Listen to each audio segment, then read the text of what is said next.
Welcome to the Visual Cast. I'm your host, Alon Hammer, aka Rem. The Visual Cast is a hybrid podcast where we interview some of the most unique, interesting, high level, and exciting artists from all over the world. Entering into season 2, we will be starting a monthly live stream to our paid subscribers. To join in on the live stream with Q&As, polls, and some surprises, click on the join button below.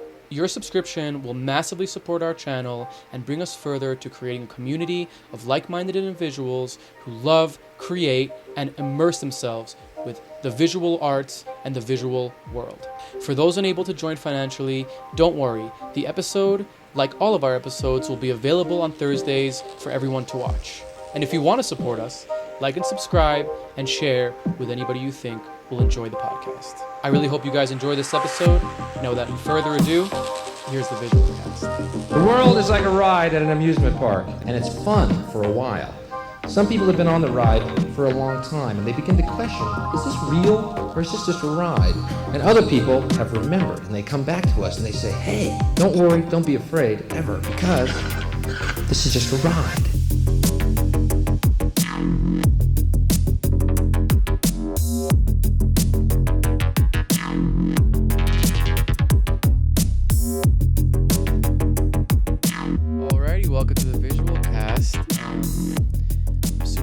Back in my office recording again, and we have a really awesome guest to jump into it. Somebody who I've been aware of for a really long time, a really awesome developer of a really awesome software for VJs, somewhat of a advocate, or maybe like a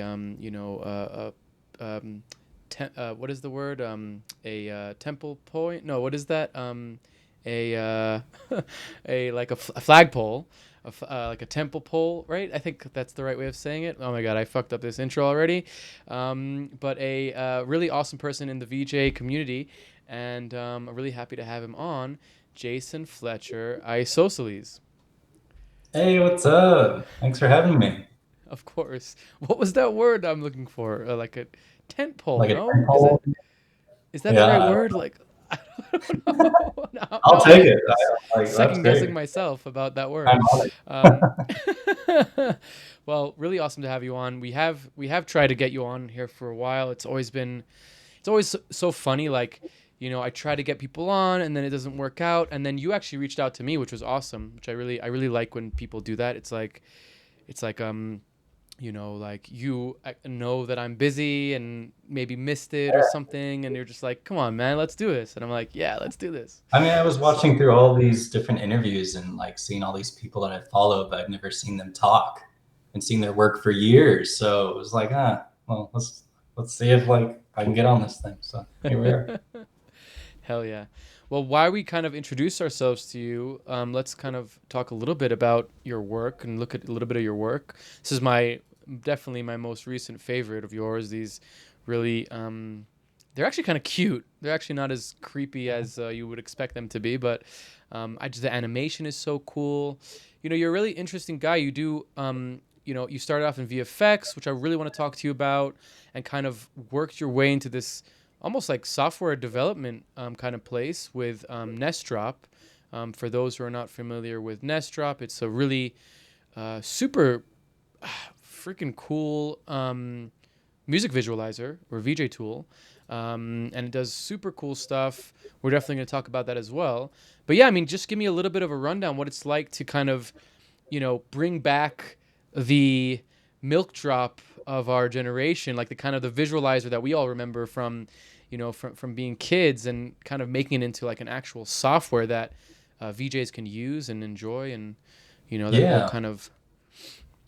Yeah, I kind of have two different angles. So I help do NestDrop development, and then I also make VJ loops, which is awesome. What we're looking at the screen right now. So every month I release a VJ pack. So every 30 days I'm working on a new collection of visuals, and it keeps my mind really fresh, and I get to explore all these dreams and ideas that I've had for many years, but like I had no outlet to release them.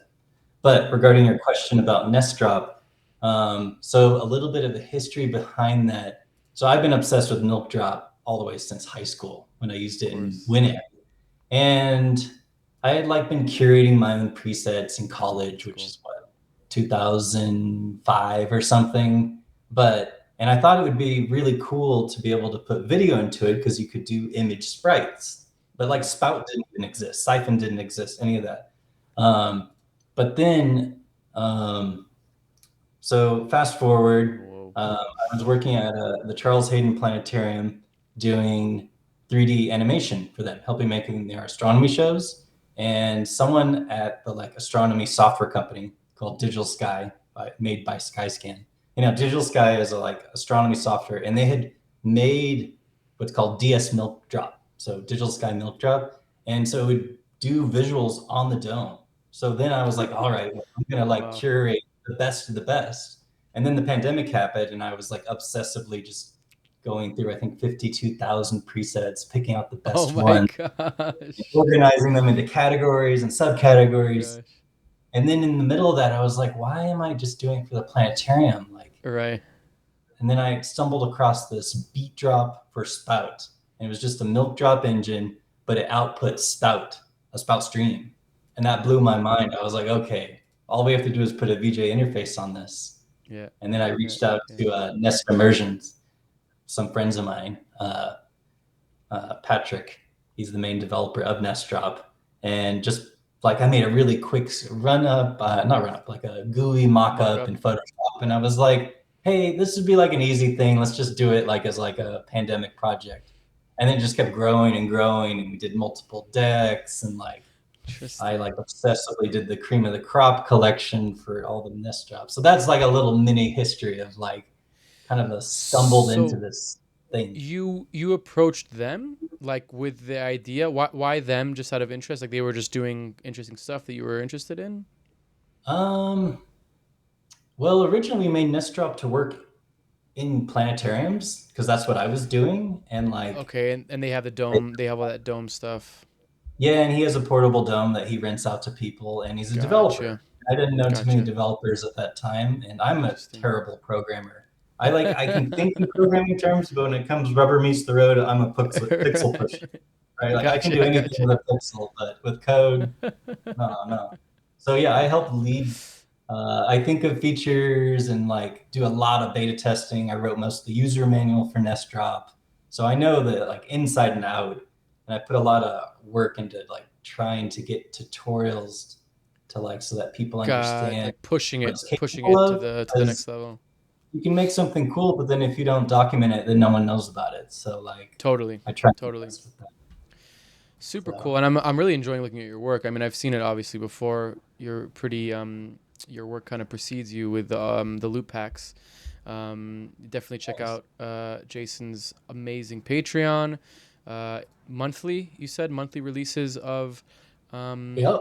Every month of I release a new content, DJ pack, and you know. it's obsessive.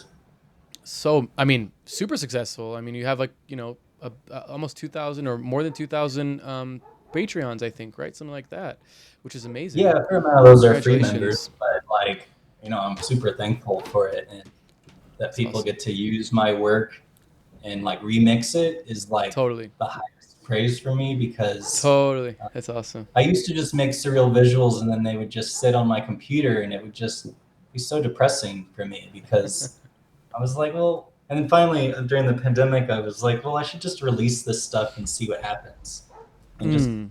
put it all in an archive on Patreon and be like, you know, what, $14 a month, you get access to everything. Don't buy one thing, just you get it all. Yeah. And we'll see how that works in the future if I do this for like more years. But as of right now, I distribute through BitTorrent and I don't have to pay So for far, so bandwidth for good. this. Yeah, that's Yeah. awesome. It's it's always an interesting thing to see. It's like kind of taking the dailies into like a little bit of a more like um you're getting something out of it. It's not just I'm not just enjoying the daily, I'm not just following the dailies, I'm actually getting to you have more time to put work into it, you have more time to put like an idea into fruition, and there's a product at the end, which is a good thing. You're like being able to give me something out of all that. So I think it's a really cool progression of like the quote unquote daily ethos of, like releasing work and just making stuff. Mhm. And I hope it really goes really successful for you. And we're definitely Thanks. gonna I'm really please. happy to hear you say that actually, because I have had a long-term like love-hate thing with the daily meme of not meme, it's like a popular thing that I love Yeah, seeing people do. But yeah, for me, I can't express, I can't explore a technique in one day. And not only that, totally. I feel this pressure. It's like, all right, I got to make something, I got to publish tonight because like otherwise I'm breaking the rule of it. So instead Mm, of by releasing monthly, like I can experiment for like a week or however long it takes, and then like sit on that, just render it out, and then I'm like, oh, I'm gonna do another layer of renders where I glitch it out. And like, I love stacking iterations, where you build on your own work and like make iteration variations on a theme. That is like the cat's pajamas to me. And happy accidents combined with variations on a theme are for like sure. a whole VJ pack. So I don't limit myself in terms of gigabytes. I just like make the shit and put it out there. So I love it. yeah, thank you for mentioning that because I sing the praises of like work on a monthly basis, not on a daily basis. Nice. Yeah, it's definitely a different approach. I think I've had a lot of daily artists on here, and some that are continuing to do it, some that have done it for a long time, some that did it for a little bit. It seems to me like except for like the Polyhops and Erica Andersons that have done it for like almost 10 years. I think most people do it for like that kind of like kick in the butt, of like, I got to do something today. I'm going to learn something. Maybe I won't learn something, but I'm going to do it. And I Yeah. respect that. I think that some people, respond well to that. Like I've so many times have told myself I'm going to do it. I'm going to do it. And then I'm kind of like, well, I'm kind of like lazy, and that's kind of like my energy. I don't really know if forcing I know myself I to get do something is going to produce something good for myself. But yeah. the you got to respect that discipline. Got to respect that I think there's discipline. different personality traits though, because like Mm. the idea of daily stresses me out. I'm like, Yeah, no, no, yeah, I can't always do it every day, yeah, right? for Like sure, for sure. I don't know, like I got a garden. I want to go like Yeah, I don't know. I love getting outside and like getting inspiration as much as nice. like everything I do involves a computer. But For um, sure. there is a difficulty with doing monthly projects is I Yeah. have to pick something that's rich enough to explore. So Mm, like I keep an epic list of ideas. Anytime I have an idea or an inspiration, I'll like put it on this really long Google Doc and I nice. revisit it. But sometimes there's ideas in there that are like, oh, that's a one trick pony. That's not ready for like, that's not a theme A yet. That full might need to be pack. paired with something else. Yeah. So there's always the first few days of a month where I'm like, oh, I'm spinning my wheels. I got to figure this out. So, yeah, I think Do a lot of you artists. are you like a cruncher? Do you crunch in deadlines, or are you more like a spacer outer? Um, I think since I worked in a production environment, a 3D animation environment, it really taught me. I used to be a cruncher, and then I didn't get enough sleep, and now I'm like always thinking in terms of render times. Mm. Um, so yeah, I used to You've be one. Now matured. I guess so. It could be in a positive or a negative, like life hits Yeah, you in reality and you're like, oh shit, I actually can't just stay up late at at night. Or it's I like, know I'm more I'm more it. responsible now.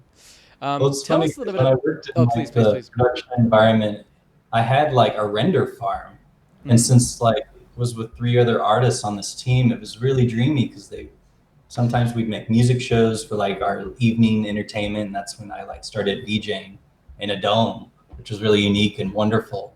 But we didn't have Resolume. We had like astronomy software to VJ with, so there was like limitations, but like I a can lot of imagine. freedom artistically. Mm, So then when I started doing my own work, VJ loops, during the pandemic, I was like, okay, my dream is to render everything on one computer. So mm, like, I think the hardware, the compute is there. I mean, very right, much now. right. GPUs have taken off. But I used to be obsessed with hardware synthesizers, and I organized my own gig. And for the second one that I threw, I looked up at one point and I was like, I am miserable. I'm not a performer. Why am I in front of an audience? So I sold all my stuff and like built an epic beastly computer and just like totally pivoted So into interesting. like a dream. I really wanna get into that because that is kind of fascinating, that kind of like realization. And I think that especially for, the audience that we have, that it's so diverse, and like there's people that are coming at it from the artist, from the performer, from the, geeky kind of person. I think that that perspective of like trying and succeeding and then realizing is a very interesting perspective. But before we get there, I'd love to talk to you about a little bit about that production world. You kind of have been in VFX for, I mean, well over a decade, since 2010, I think. Can you tell us a little bit about that? Did you go to school for VFX? You went to school in Chicago, right? For Yeah, I arts? went to Was that school. tied to that? Give us a little bit about like kind of like intro to your introduction to VFX and kind of where you found yourself in that world. Yeah. My history.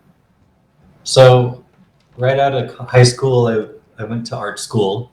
And what was nice about that is there was no grades. Everything was pass fail, and you made your own curriculum. So you picked your classes. And Sweet. yeah, I'm in debt from going to school of the Art Institute, but it was also like a wonderful experience. I made the most of it. I didn't. So anyhow, I went there to study 3D animation. I took like an intro class, and the teacher was like, "There's no lesson plan." It was like, "Oh no, what have I done?" So next semester, I started doing film, 16 millimeter film, and that actually being really useful because then I learned about optics, lenses, depth of field, like all the stuff that 3D animation actually emulates, right? Yeah. So then after that, I got back into 3D animation, a new instructor and everything. But that foundation kind of taught me like, oh, like all this stuff we're doing in computers often emulating things in reality. So maybe like study both of them and like see what's missing or what like you can hack or whatever. So anyhow, was there, moved out to LA to try and get into VFX in Hollywood, and like crashed and burned, realized they wanted just fresh blood, moved out of there. Long story short, ended up in Boston for my wife to go to school doing bookbinding. So she works with her hands all day, making books, leather, embroidery. She's incredible. Google herringbone binder if you want to see her work. She's incredible. And then I found a job. Hair and go. Herringbone, like a herringbone pattern. Oh, herringbone. Yeah, herringbone. Yeah, herringbone bindery. She makes great Sick. work. And then when we moved there, I just saw a job posting where they needed an animator or a science visualizer, they called it, at the Charles Hayden Planetarium. And I applied and they gave it to me. And I stayed there for 12 years. And it was a part of a team of like 7 people, but 3 other animators. And we would make astronomy shows. So we made a show about like building spacecrafts and going to Mars, or another one about planets so around cool. other stars. We made nebulas, galaxy. Basically, like at that time, I put all my creative energies into like those astronomy shows, and it was a dream come true to do that. But I also like poured too much of myself into it at some point. And I wasn't making a distinction between like hobbies and work. So, it was a learning process, but the pandemic was a real line in this, like take care of myself better. So yeah, that's a little bit about my history. I cut my teeth really at working there in terms of 3D animation. Like, we started making shows, 3D animation shows at 4K by 4K 30 frames per second in 2010, which at that time, at that resolution was like pretty hard for like a 30-minute show. So yeah, that's where I really thought in terms of like working in batches, working iteratively, all that kind of stuff. Yes, so super awesome to hear kind of your origin, and it's really interesting. I definitely want to talk to you in the second portion about filmmaking and how that kind of like connects to animation and just like the 3D in general, because I think it's a really interesting topic that I don't get to talk about a lot, and something that I definitely connect with. Um, Working in a planetarium is so interesting, especially 15 years ago. Was it just a fisheye lens, or was it multiple projectors? Yeah, it was a at that time it was a 2 projector dome, Two projector but dome. then the Wow. resolution with fisheye lenses on them, and like they have the blend built into the projector lens so that there's no What? gamma overlap. Huh. That's what the Oh, high end projector. like a blocker, like a light blocker kind of thing. Yeah, but it's like a gradient that they print out onto glass, and so that you get no What? gamma blend. But Wow, then you that's can't touch it, crazy. right? It's like Right. locked. It's locked And off. then they Yeah. upgraded Interesting. over the right after the pandemic to a 6 projector dome to be 8K resolution, and Mm-hmm. that was Mm-hmm. pretty wild. Yeah, it must So have been really, really nice upgrade. Um, so when you're making like these kind of things for the planetarium, it's like a science museum of some sort. Is it like a client? Is there like is it like commercial work or corporate work where there's some like idea and a script, or is it kind of like we're the nerds, we're the geeks, we're the artists, we know what to do, kind of thing? What is that vibe like? yeah, most of it was we got NASA grants. They would put out one every 2 years or something, and we would make it about whatever topic that the grant was looking to fulfill. Interesting. So we would work with them in terms of getting the script approved, but from there we'd storyboard it and visualize it. But it was really cool because I got to work with 360 cameras occasionally. And that was right when they were actually, I still have one. Let me get it real quick. Um, Nice. this one broke, but in the early beginning stages, there was no official 3D cameras. There was just 3D printed rigs. And Oh so this is wow. Put a bunch of 10 GoPro GoPros in there. cameras that would Nice. like shoot a That's normal like cool. 10K by 5K resolution when you stitched it. Nice. But it was early days and I had to figure it all out and none of it was documented. But I understand in theory what needed to be done. So it worked out. Um, oh, here's my cat. Here, this is Peru, the cat. Hello, little kitty. Oh, yeah. Um, what was your question? Just like the Uh, way that the projects came in, but you kind of said like they kind of they approved your scripts, and then there must have been like a little back and forth, I guess, between that.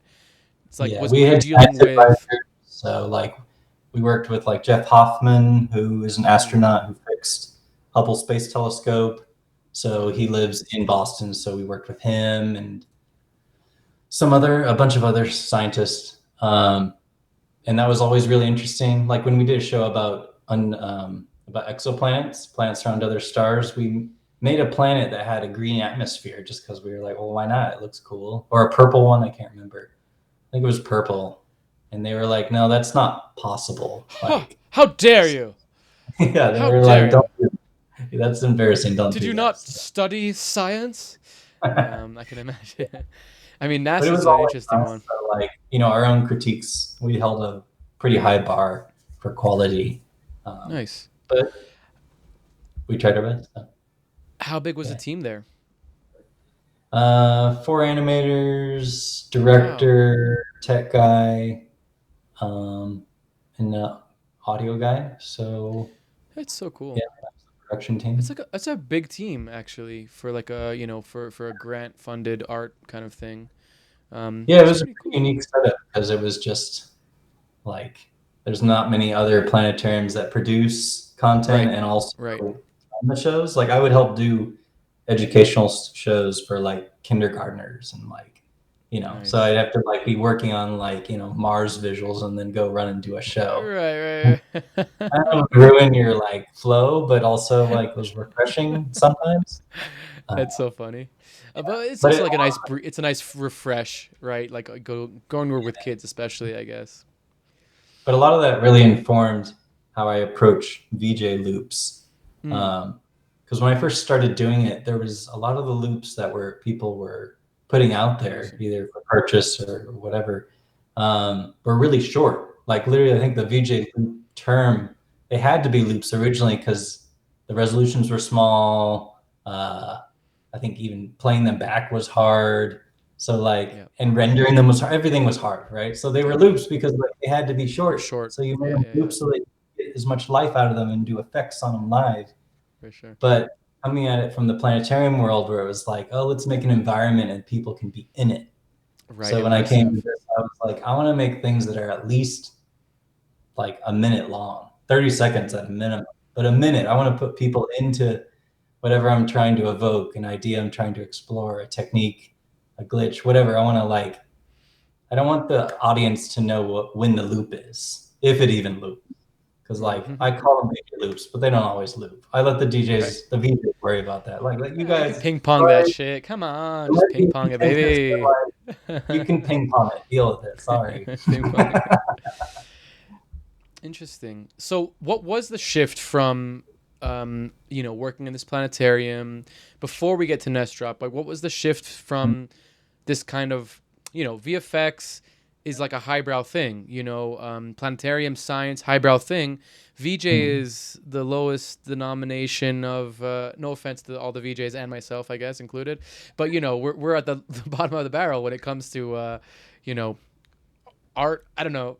Maybe that's a weird thing to say on a VJ I don't podcast, know. but They're getting a lot more prestige these days, but for definitely these days, 15 getting years behind the ago, scenes, 10 we're years now getting ago, on the rosters, right? But that wasn't always the case. So no, times definitely are not. but history-wise, um, I was just doing all these. Mostly, we were making astronomy shows, but then we would also make entertainment shows. So, like, we'd have a laser show, and it was just a dedicated laser unit. But we could put the projected visuals on the background. Right. So, and then that turned into just doing full-on music shows, like a Lady Gaga Interesting. show, and it was really carte blanche for those, which is wonderful because it's like, oh, here's an immersive environment, like make visuals to the music, go. Interesting. And so in the course of doing that, like, when we were trying to make a nebula, for instance, like we would use like Maya's fluid simulations to make a nebula, but in the course of trying to do that and make a realistic one, we'd find some that look really abstract. So I would save those and be like, okay, maybe This is later. cool. Right. And that kind of happy accident process I've always relied on heavily, of like, you're trying to make something for a dedicated project and you're like, that's not what I'm doing, but I love it. I'm going to save it for later. Interesting. But I guess to answer your question, I've long had my own ideas of things to visualize, and I would often just do little experiments and then they would just sit on my hard drive. So I got really sick of that, and I was like, this VJ community, I think, I don't know, I just saw the course of EDM growing and growing, and I've always loved techno. Like that's what I listen to when I'm jamming. When I'm like making stuff. So yeah, I just started making content and picking a theme and running with it. So I did think from the very beginning, I'm not going to try and hit a BPM all the time. I did think about it critically in terms of like, what's the average BPM just in general, mainly for electronic dance music, but in general, 120 is a pretty safe BPM to work with. Right? What's nice about that is that I work at 60 frames per second almost always, because it looks smooth. The VJs can slow it down by 2 and it still looks great at 30 frames per second. But what's also nice is at 120 beats per second, that means if you do 2 beats in 1 second, then you're at 120 beats per minute, right? Right. That gives you a lot of freedom of just like, all right, 2 keyframes per second, then you'll hit the beat. So I tried to formulate kind of my own framework. And then like also I wanted to release stuff with alpha. That was important to me to let VJs layer stuff. So I could like figure out like the codecs for all that, which isn't hard, but like it makes enormous files. So. No, you have an interesting write up actually that I want to talk to you about in the second portion as well. Kind of the codec comparison. Interesting. So, but give me a little bit more here. Like really, were you going to shows? Were you kind of influenced by anybody in terms of visuals? Was there something that you saw and you're like, I want to do this? you know, and also, was there a shift at any point of like, okay, I can stop my job, I can go and do this now as a full-time thing, you know, before we get to your live shows, before we get to your kind of realization of wanting to make content, you wanted to be a VJ, you wanted to do this performance thing. So, you know, where did it come from? Where did it spout? And where did it NDI to? No, I'm kidding. That's terrible. Oh, yeah, only the VJ crowd gets that joke. I like that. Oh man. Inspiration wise, I just am like an inspiration junkie. Anytime I see something, I save it to Nice. a list. Hell yeah. And I tried to get good about not having lists that I don't look at. Like I really consolidate them. So like I mentioned earlier, we got one VJ visuals Google Doc that's just extensive. But one thing I did learn at the planetarium is that I'm not a performer. I'm not like You like learned that early on. my username says like Isosceles VJ, but I consider myself a VJ loop artist. I make shit for you guys to perform with. Mm-hmm. You put me in front of an audience and I kind of fall apart.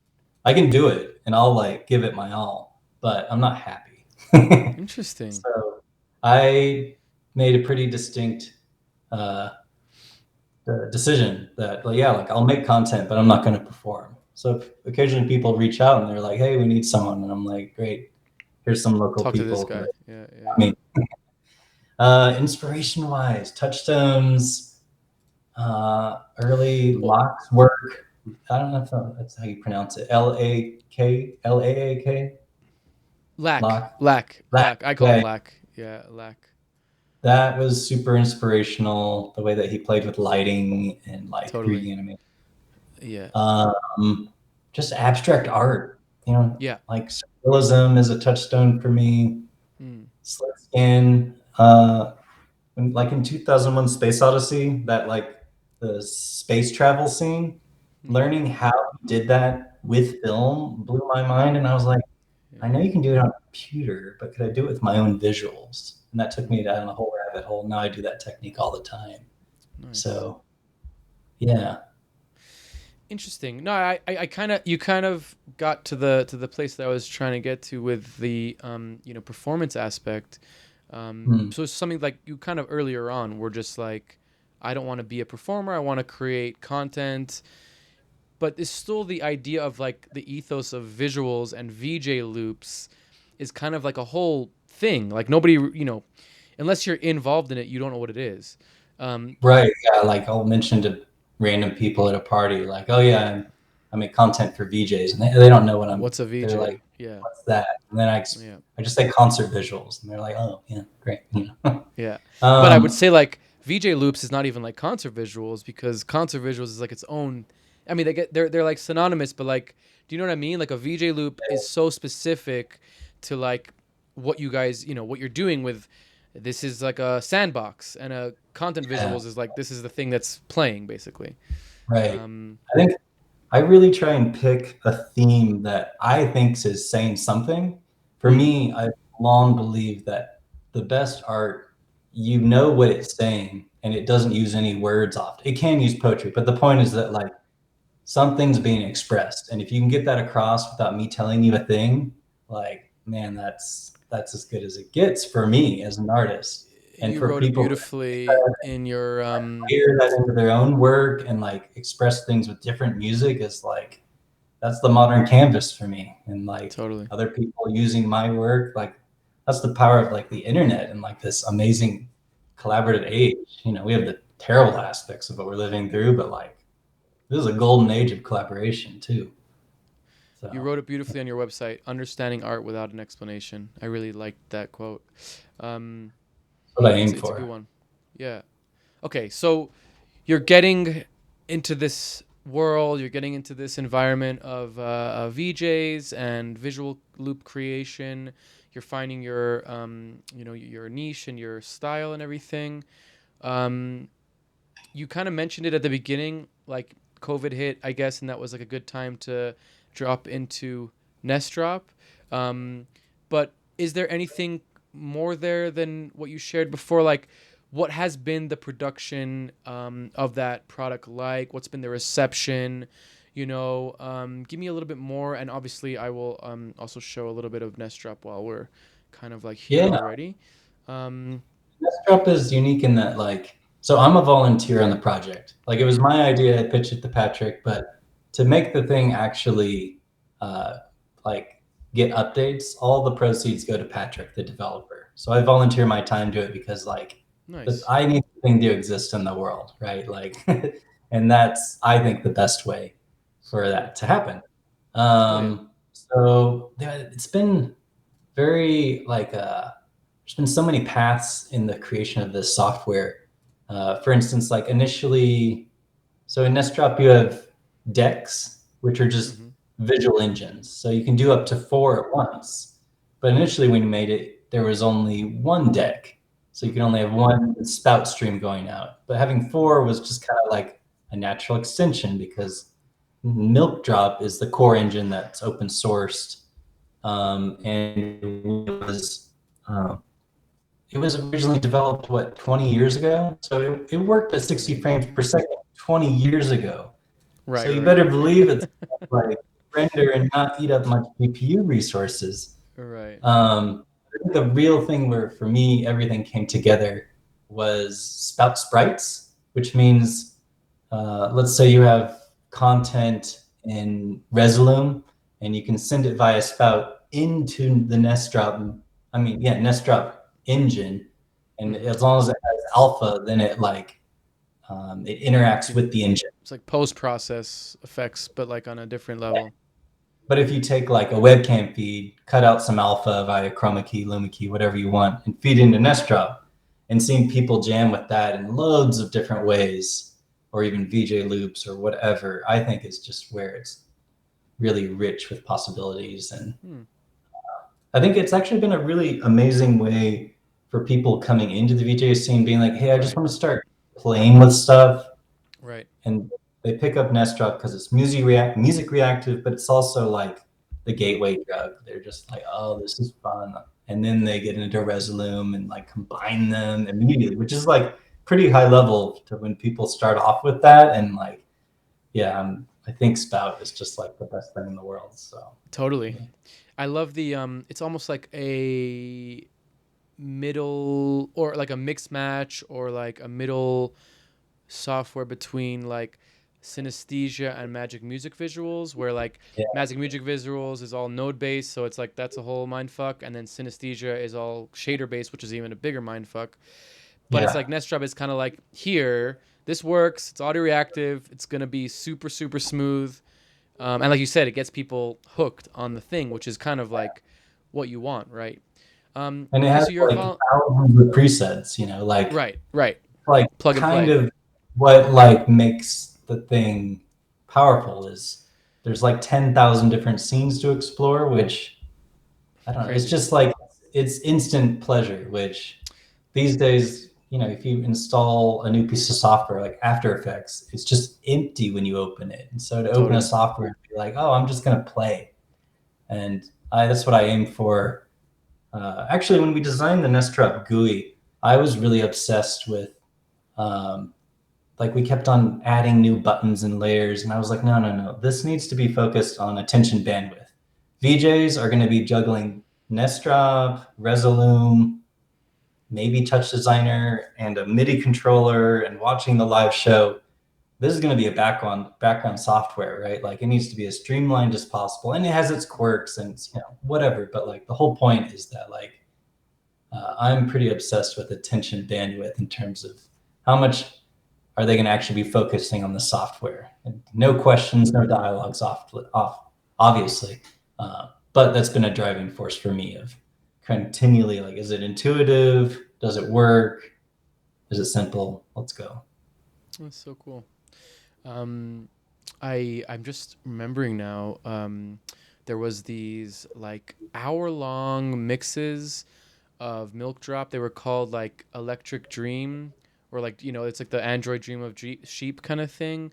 What Yeah, was it electric. called? It was like, was it Electric Sheep? Electric Sheep, yeah. So I used to VJ with those. I'm just like remembering now. Like just I would Oh, those are download like an hour of them and then cut them into like clips because they were like fade between one look to another, and like each look would be super different, but they're oh man, dude, that was so fun. I remember that. What was cool about those is they weren't distributed rendering, but you could vote on ones you liked or not, and then that would affect the like home The base next one. ones, really, I didn't know that. I didn't know that. I don't even remember where I downloaded them from. I mean, it must have been their website. I must have ripped it somehow, but it was like yeah, fuck, It was those were fractal like, flames. what was that? They were all fractal flames. Fractal Flames, what is that? It's a type of fractal. I don't really know how to describe it, but Oh, it's it's based around that fractal. Really, I didn't know that. I thought it yeah, was. It yeah, it's wasn't like a Milk Drop. It technique of wasn't the same rendering thing. fractals that tends to have like a fiery look or like that Huh? rainbow. I mean, it's all based on how you choose it. Is it? Uh, I always thought it was based on that Milk Drop, like the Winamp thing. It's not based on that. I no, it totally was got that its own wrong. rendering, I believe. Oh, interesting, interesting. Okay, I totally got that wrong, but it just reminded me. I don't know why, because it's like that, Yeah. that shader, almost shader look, and Mhm. um, and it was like I had so many all my visuals, like 15 years ago were all like found footage or footage of my own or like ripping things from YouTube, and some like packs here and there. But then I was like, oh, I need something trippy, I need something psychedelic, and then Yeah, that popped up. nice. Um, so cool. So okay, so I didn't realize you're a volunteer at the NestDrop product like development. Um, is that something that you're just very passionate about it? Is it something that you kind of like just want to be involved in? Like, what is your involvement at this point? I mean, like I beta test basically Patrick and I do the thing. Mm-hmm. I call myself a volunteer, but like I get a credit in the software and like on the Okay. website and everything. Okay. Um, I just I want the thing to exist. Like Did it's you? an obsession. I've spent hundreds of hours with the presets and making tutorials, so it's just like I don't know. I always thrown my energies into my obsessions, and it's all much better when other people use them. Totally. But is there are like there's no like partnership? Like why did you decide to shift away from being monetarily involved with it, or was it just like Yeah. a No, Patrick definitely put that off out there early mm, on. And I was always like, well, for one, when I volunteer my time, I then get to decide how I how want to much? be involved. And S- like at that time, I was in a really, really busy time with work. mhm. Um, Even with the pandemic, it was actually worse because they had like let go a lot of the museum staff and I had more work. Mm, But even still, I was thinking in the future and I was like, well, I don't want to be doing customer support, which I end up doing that on mm, Reddit, but it's like it's a very yeah, different angle. It's like I'm doing this for the love of it. Don't treat me like shit. for sure. Uh, For sure. yeah, it's just I don't know. I've thought very carefully since I'm kind of a workaholic of how I spend Mm. my time, and so I make pretty strict rules that I let myself that I work by, that I guess I live by, so that I don't work all the time, and so that's one of them. Yeah, I like that. I think it's a smart approach to things, especially when you know yourself in that sense that you're gonna kind of be in it.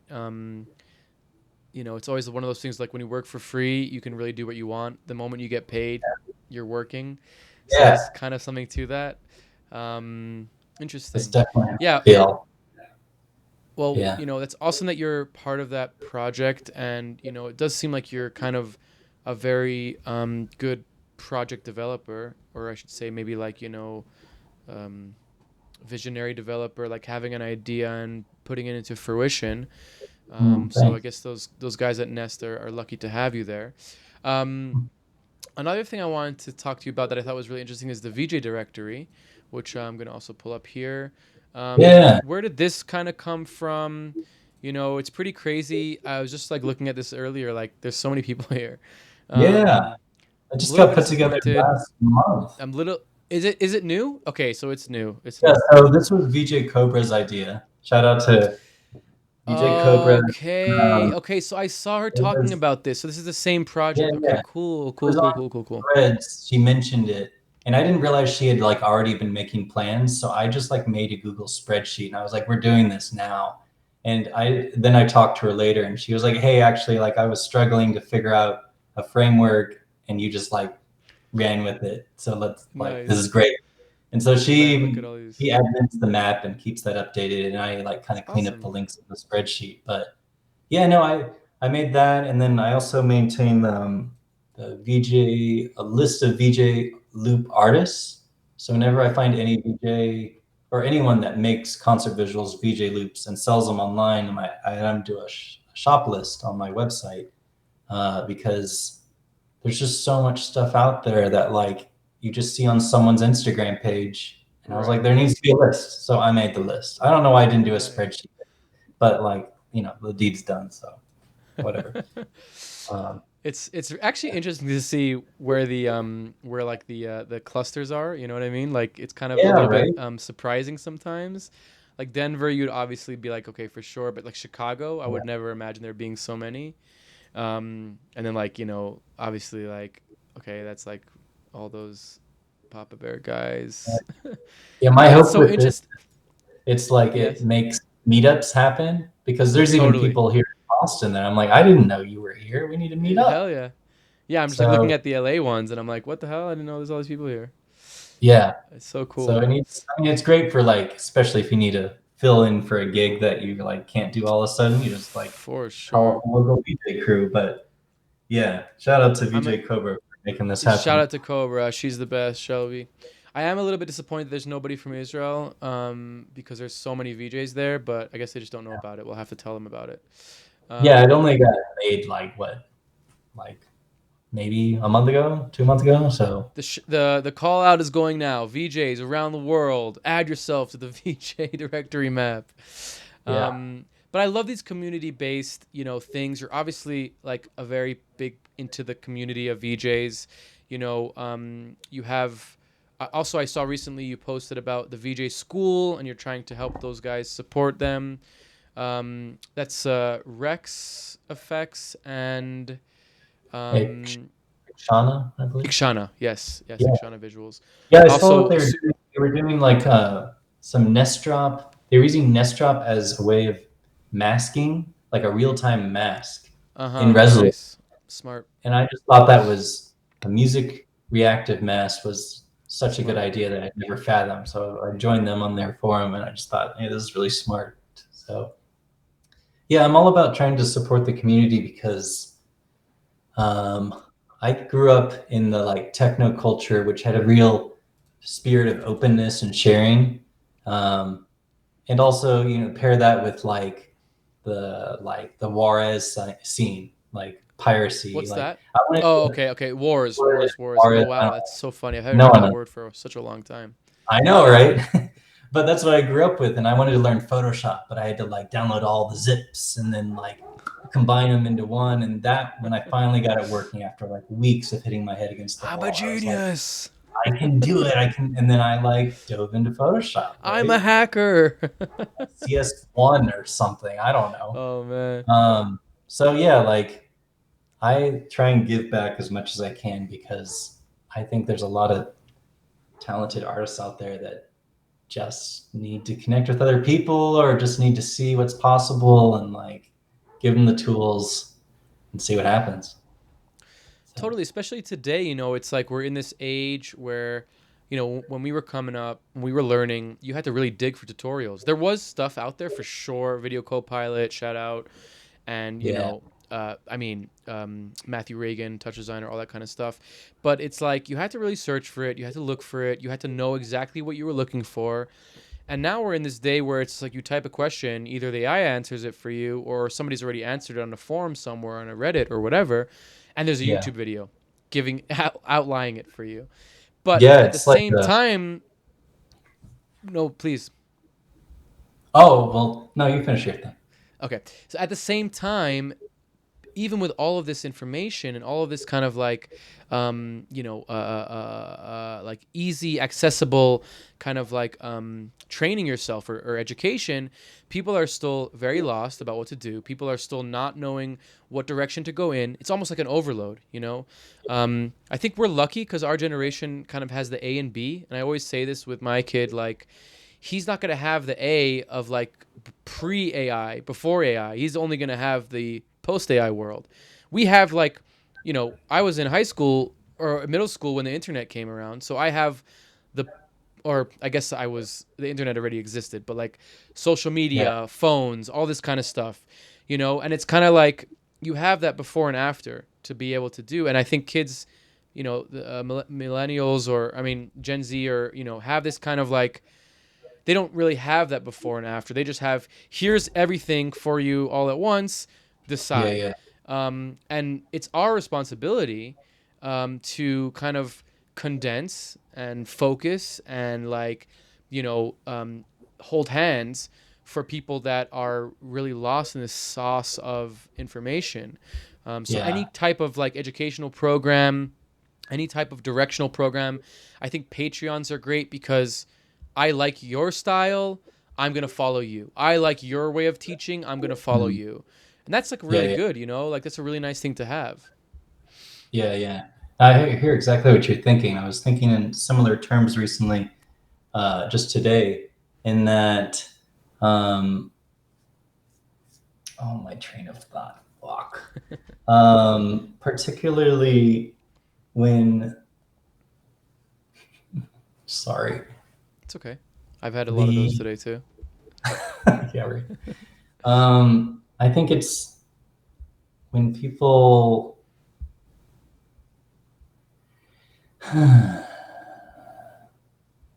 there's so much to explore online, and especially now that you can just absorb a technique and see exactly how someone did it.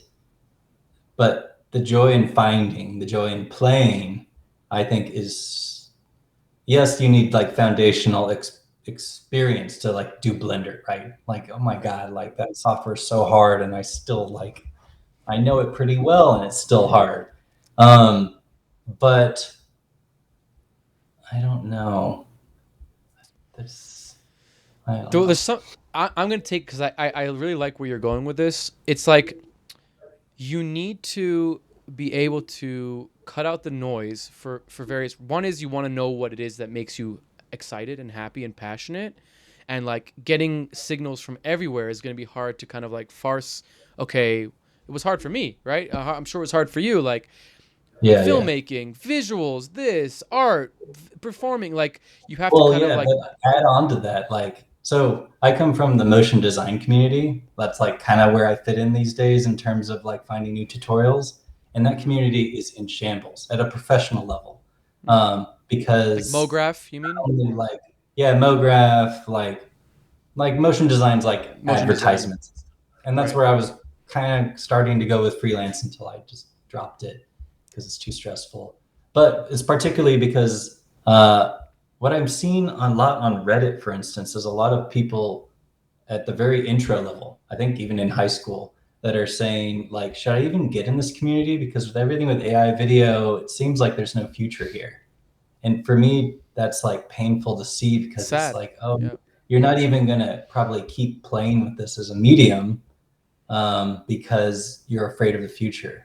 And like for me, that's what I was trying to think of earlier is Mm-hmm. those thoughts weren't going through my head. It was almost the Right. opposite of like, wow, this is like infinite. There's so much to Yeah. explore. And there still Totally. are, right? Like 3D animation, 2D, like After Effects stuff, touch design. There's so much. This is like the golden age of software. And AI is like fucking overshadowing us, all the stuff. And I still play with a lot of that, and I try and use it very deliberately. We'll get into that with the set, um, because it is a huge booster in terms of my creativity. But For I try sure. not to use the cloud stuff and just do everything locally because there's a lot of Smart. amazing tools. Smart. And the moment you use on the cloud, for me, what I hate about doing stuff in the cloud is then you have credits. And the moment I have a credit, I'm not going to take a creative leap. I'm not going to do an experiment because that experiment cost me money. And yes, like doing stuff on this computer is electricity that costs money, right? No, that's not the But same. It's not the same. it's not the same, right? Like I No, can no. do 1,000 experiments overnight, and if I do that on the cloud, that would cost me like sums, Of like course. not good amounts of money. So anyhow, yeah, we're in a strange time period of like enormous creativity, and yet understandably a lot of people hate AI because it's affecting their livelihoods or Totally. their And like we possible life. just said, and we Yeah, just said like it's gonna affect people's exploration and passion, and like, you know, the worst thing is for somebody to look at something and be like, I love this, but I'm not gonna do it because AI is gonna take it. That's like the worst thing, because it's yeah. like, Well, we're who in that gives a time shit? period though. It's like everything No, is we all are, or nothing. we are, It's we either are, like we I are. only use the AI tool or I Right, don't or use it. I hate We're it. not in that. Right. It will be soon that like, oh, there's still the best of both worlds. And the moment these things don't become electricity guzzling cloud machines, maybe people won't hate them as much or whatever. Well, But this, I mean, you know, we're getting into an era probably in the next 5 years where every software is going to be prompt based. You're not going to be clicking things. You're going to be running an agent to do stuff. So, you know, I mean, that's a totally different like obfuscation of how we deal with software. And I think that will shift a little bit of like um, the fear around AI, or maybe the hesitance around AI, because it's like you don't have a choice really. You know, you yeah, have then to we're all interact with under, right? AI You to know, some like degree. I think that obviously there's going to be like, you know, there's going to be levels to it. You know, it's not going to be like there's not going to be a UI. It's just that you're going to, I mean, I can't fucking wait, dude, for when I can blueprint things without having to drag and drop like noodles. Like, it's not going to yeah, take, but the thing is that like I'm excited by it because I've been doing it for 15 years. Somebody, or 10 years, somebody that hasn't and doesn't have that AB, that is a little bit yeah, sad. You know what I mean? That is a little bit sad, but yeah. then it also reminds me of like my value, because now, because I have the experience, because I have the you know, the deep understanding of the software, the value is I'm more valuable in that sense. Oh So yeah, like I always tell young people when they're like, should I, shouldn't I? It's like, you definitely should, because when the shift happens and we're all prompting AIs, you're going to have the knowledge that the person entering into the field who doesn't have the knowledge, you're going to have a massive advantage over that person, at least for, you know, the yeah. foreseeable beginning of it. Who knows what happens after that? But I think the danger with a lot of AI tools right now is a lot of the stuff not only looks the same, but the ideas are the same. yeah, Ideas aren't really getting well, they are getting expressed. Um, I think in terms of social media, it's easy, things crystallize more. Um, and like, oh, here's the way to in do what it. And I like sense? In what sense? They crystallize like more? technically, right? Like I like Okay, okay, okay. matching softwares, taking a render over Gotcha. here, bringing it, Gotcha. playing with it, take it over here, and just keep exploring. And I don't think that's being lost, but like the aspect of playing rather Mm, than like, I think that's a little bit actually to touch back to the dailies idea is mm. almost that like produce. And it's like, Right, yes, right, but right. have fun with it. Like, Yeah. don't let that idea of having to post like mean that you take 3 days on something that's particularly exciting, or maybe post one version of it. But so Mm, often it's like I'll see stuff online and it's like they post it and then they don't return to that beautiful scene. I'm like, mm, but like there's more there. I don't. mm. I'm not shitting on it. It's just for No, no, me. no. It's like I get it it. feels like a shame to like dive into this world. You're making this thing, and then like, all right, I'm done with that. But anyhow, I don't know. I'm an No, old man, I guess. yeah, for sure. I think a good, maybe like a nice way to kind of move into the set portion Yeah, is to say like, let's hope, and let's maybe, because we do have control over our community and our, like, you know, well, to a certain degree, obviously we're not Adobe overlords, but you know, we can shift the attention from, like you're saying, like produce content to what is art, like what is the creation process, why is that important, so that whatever the outcome of the future is, which is totally out of our control, we have no control over that, that's, you know, overlords and whatnot, deep state stuff, yeah, um, whatever that outcome is, we as a community, we as artists, we as people that value these things, understand how to navigate that kind of new world that's coming out. Yeah. And for us, Well, it's going to to be, speak to that real quick. please. So I think maybe it's ironic, but like the art world, I think, doesn't see what's happening in the concert visual scene as art. And I am happy about that because the moment it gets really highbrow and everything.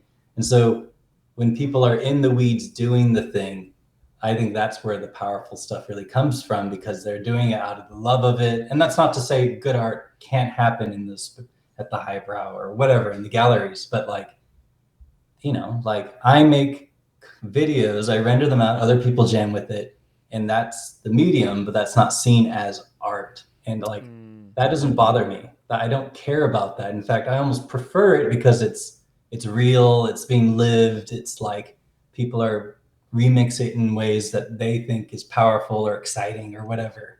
But to say all to everyone, it is art. For sure. I It's mean, very that lame. word, no, it's not at all lame. It's not at all lame. It's words have meaning and value and power, but they also have been like completely captured by XYZ. I Yeah, have it a lot with spirituality. I have it a lot with God, and we're totally going to like the second portion, but like it's the same thing. It's like you can say a word and people are like, oh, I don't want to have to do with that. And then you talk to them about it. And it's like, you're spiritual. You don't even realize you're just like obfuscating it because that word means so many things. And I get that. It's like, everybody's an artist, but also you don't have to be if you don't want to be, like if you want to be a chef and not be an artist, fine, but I'm going to still look at you as like an artist. You know what I mean? Like there's something to that. it's all just the So mindset. it's all just a mindset.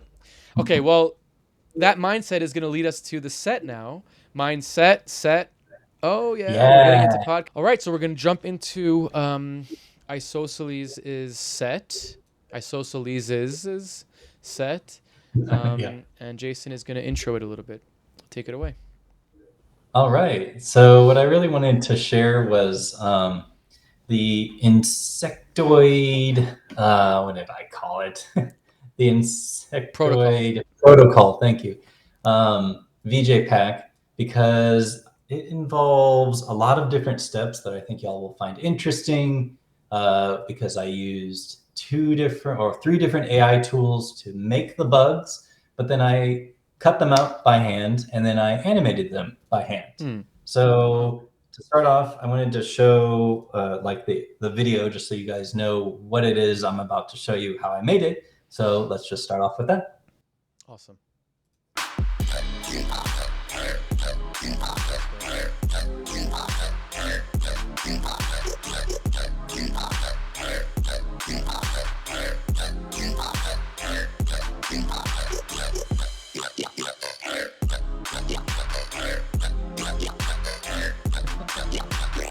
Some of them are really funny.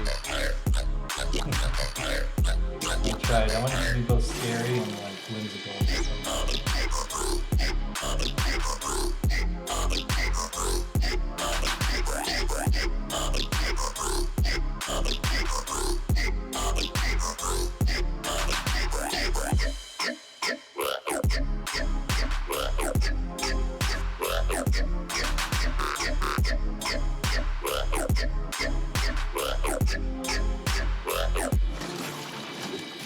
Super awesome. I really love that that whole, I mean, the design aspect of it, like the animation of it is super cool. It's also, it seems like it's one of those things that you can kind of apply to different types of styles, right? Like just kind of, I guess you're going to show us that right now. So I will shut up and let you take it away. Well, so this is an idea I've had for 10 plus years. And the original idea was, I'll take a bunch of picture of bugs or maybe find photos online that have a Creative Commons license, cut them out, collage them together, and animate dancing bugs. And that was always such a humongous idea, too much work, like months of work for like this. So anyhow, I just have been sitting on it for years. And then as I've been exploring all these different AI tools, I realized, hey, I think I could finally pull this off.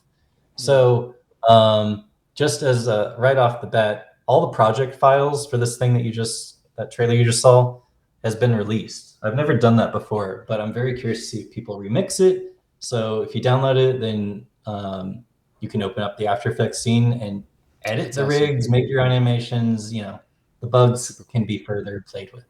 So you can see my screen, yeah? Yes. All right, so I'm just going to start off with my inspiration, where I started. So like, I really liked I knew that these would be easy to rig, insect illustrations. So I collected a bunch, kind of like, the very scientific illustration angle. And then also some real photos, just because people talk about we haven't seen aliens in outer space. Well, we got them here on Earth. Like there For are sure. some wildly strange things. So these were my touchstones where to begin with.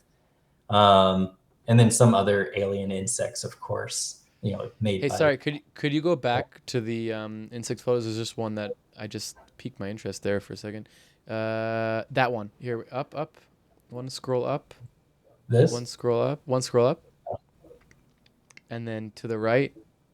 My Deformed Little Pony by This one? Pistorius. No, no, it's under it. It's under it. Oh, Under it. this. And to the right. Yes. No, one more to the right. One more to that one. Oh, What the fuck is that, dude? it's a praying mantis. Isn't But that it's wild? so crazy. Like, I know. it's just It's like it such a is like a pony, but yeah. it's so I wild. Sorry, I love just saw praying that. I'm like, mantises. what the hell is that? Praying mantises were like the actual touchstone. I I love love their it. shapes. They look so So alien to me, wild. and like, Yeah.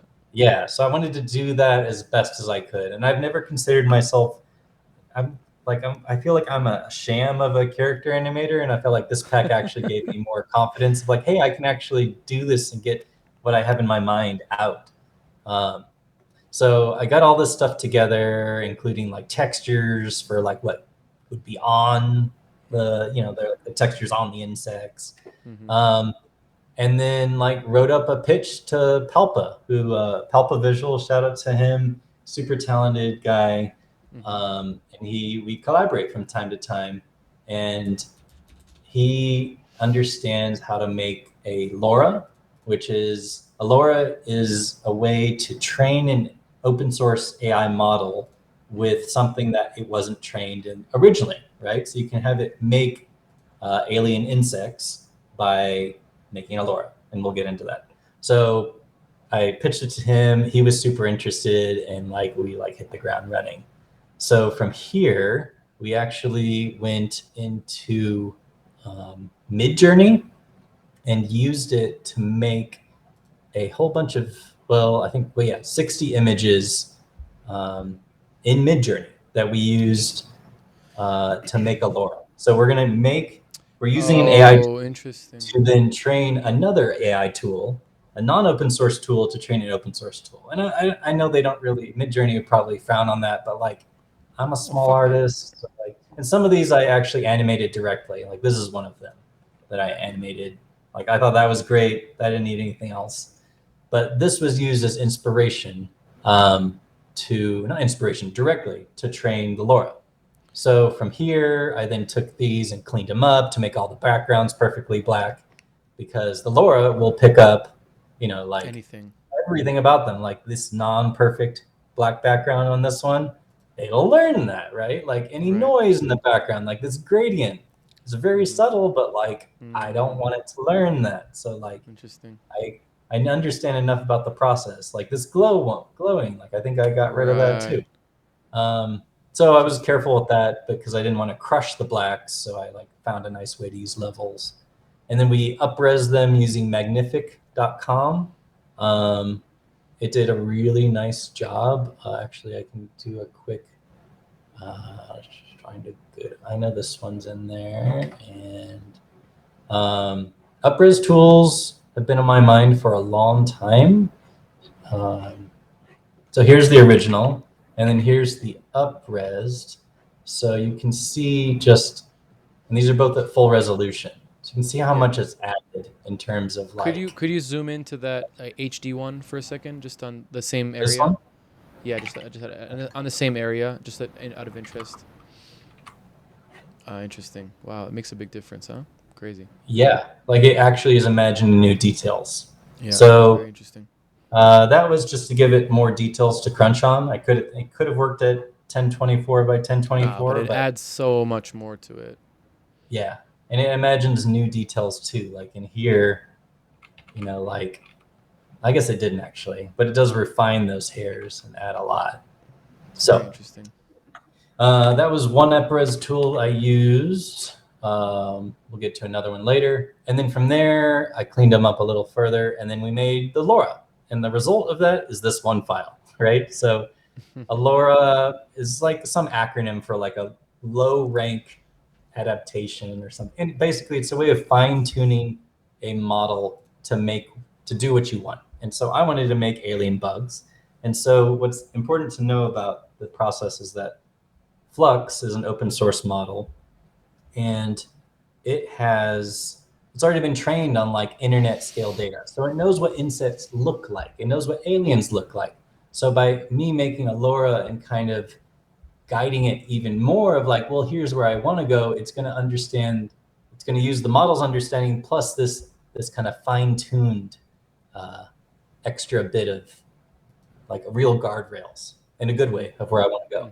So we had that, and then we're going to actually go and generate some bug pictures right now. So let's hop into, what is it called? Stable Diffusion Forge. So it runs in a web app. It has a command line. The web app controls the command line. It's really nice. And let's just get a text prompt. I think I saved one from earlier. So from here, I actually grabbed one of those inspirational praying mantises and then plugged it into this website because I wanted to make thousands of different alien bugs, right?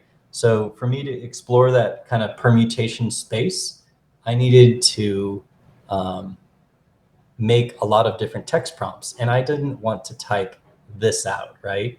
Like symmetrical, detailed micro shot of a large praying mantis. Like, it goes on and on using natural language. So anyhow, I just like, here, we can do it real quick just out of, well, why not, I guess. So Does let's Forge have because the Forge is just like it's like an automatic 111 skin or whatever update, but does it have like control net built in and stuff like that? Oh yeah, definitely. It does. It I does. don't know if Okay. it does And for Forge. but I you can haven't just add it. recreated it, but so if we plop in this praying mantis photo, say for Flux, generate a prompt. Huh. Oh, well, I Oh, it can't do tells it. you for what model to do it. That's so interesting.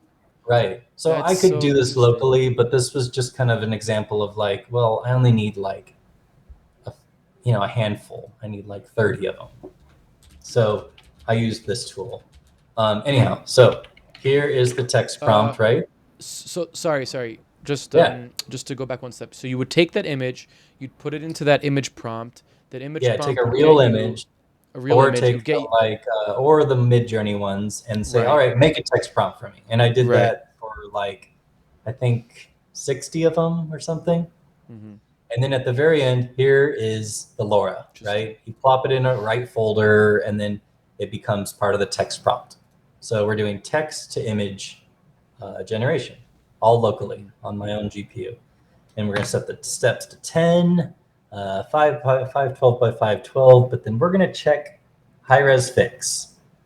This is kind of a magical little thing because I think it does tile rendering, so it renders each one Magic. and splices them, but you never see the edges, and everything else is vanilla other than the batch count because we're going to render a few. So then we click generate. This will take just a second to plop one out, but we can get.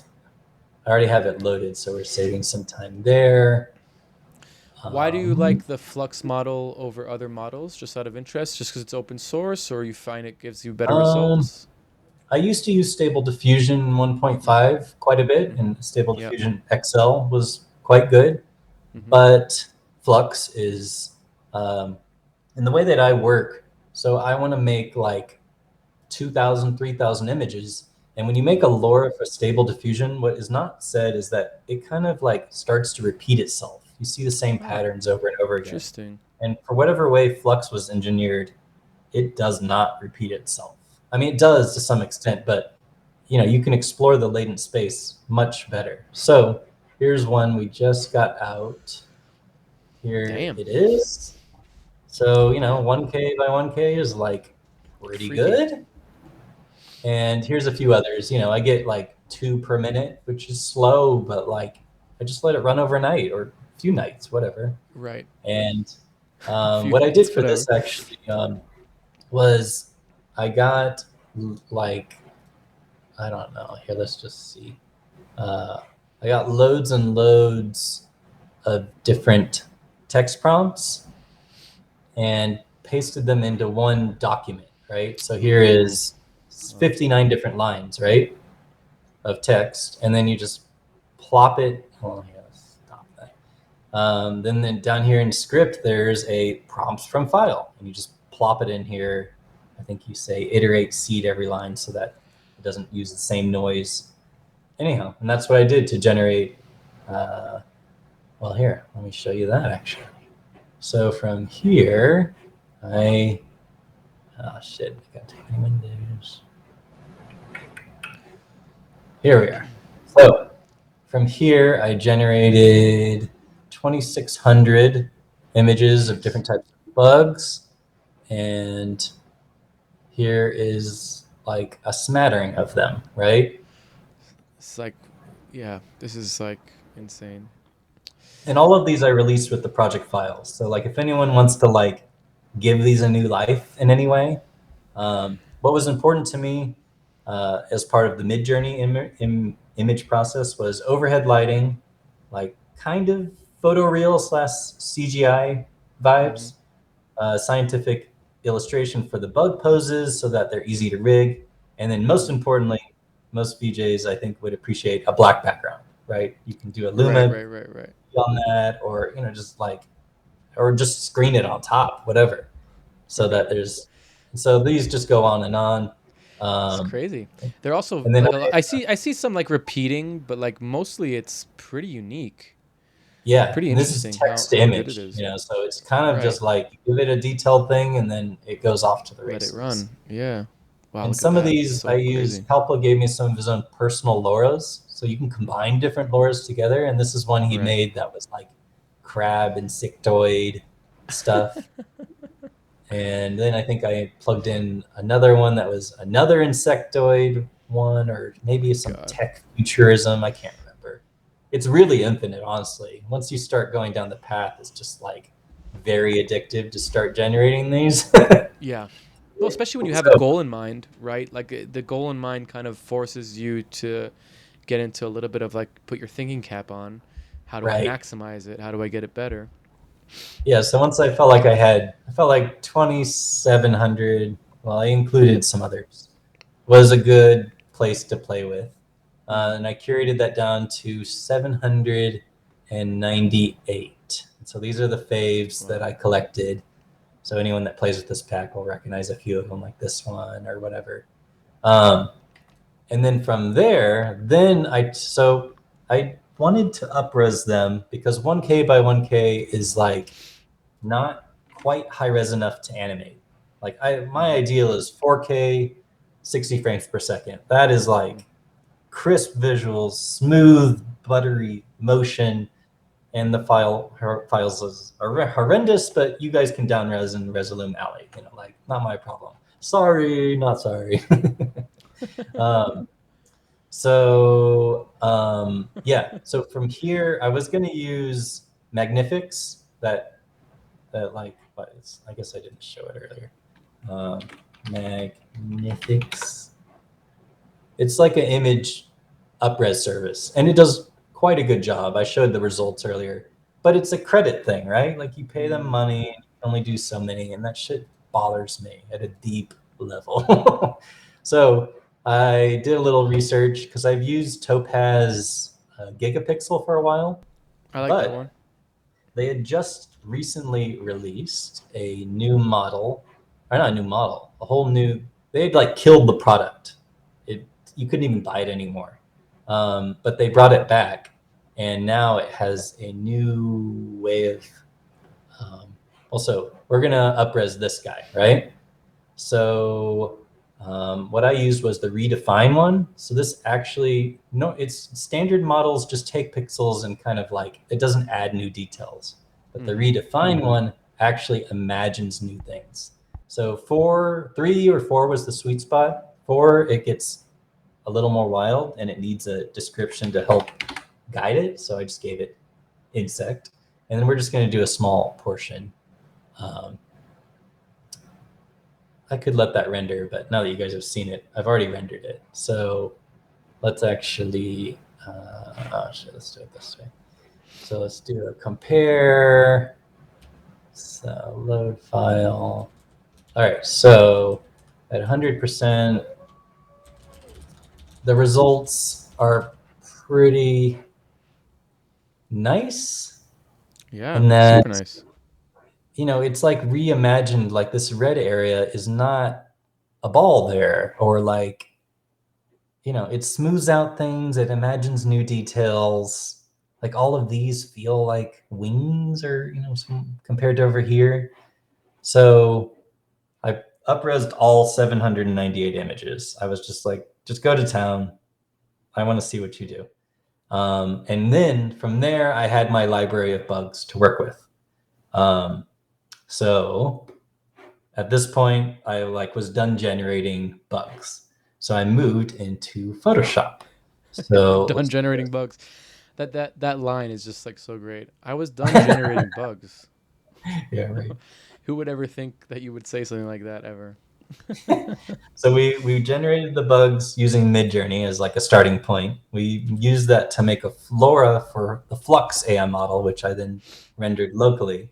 Then we used Topaz Gigapixel to make the images twice as big, from 1024 by 2024 to 2048 by 2048. And so now this is where, for me, I feel like the artistry comes in. I mean, it did before, but it was more of art direction. So this is a black background. So instead of cutting it out, I just use the object select tool, and it does really well with black backgrounds. Select that. Let's just invert it, delete it. Alpha's done. Right? So easy, quick and easy. So I should say I didn't actually use all 798. From here I selected the best 42 kind of base bodies that I wanted to work with. And then very quickly, I'm going to show you kind of my typical workflow, in that I would I would actually kind of trace out arms pretty delicately, roughly. And then let's do like a select mask, give it a nice radius to cut it out using the image pixels as data for that. Select that, duplicate that, inverse that.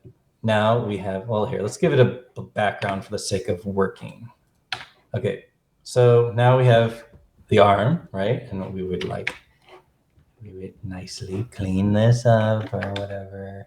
But you get the point, right? So now we have an arm, and we can finalize this there. And the body. But now we have a missing body area, right? So typically, this was another barrier in the past, even doing this project, is like, oh, I don't want to paint that in for everywhere. Well, there's another it's like my quote, I guess. There's an AI tool for that.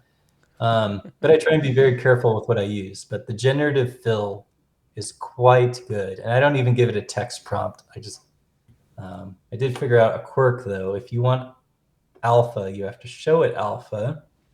Let's do a generative fill on this selection. No text prompt. Let's see what it does. So it's going to generate 3 different variations, and it's sending it to the cloud and then spitting it back to us. And this one's decent. It's not great, but considering I didn't have to paint it, that's pretty great. And the alpha edge is always really rough, so I typically double click it here and increase the feather a little bit, and it cleans that up.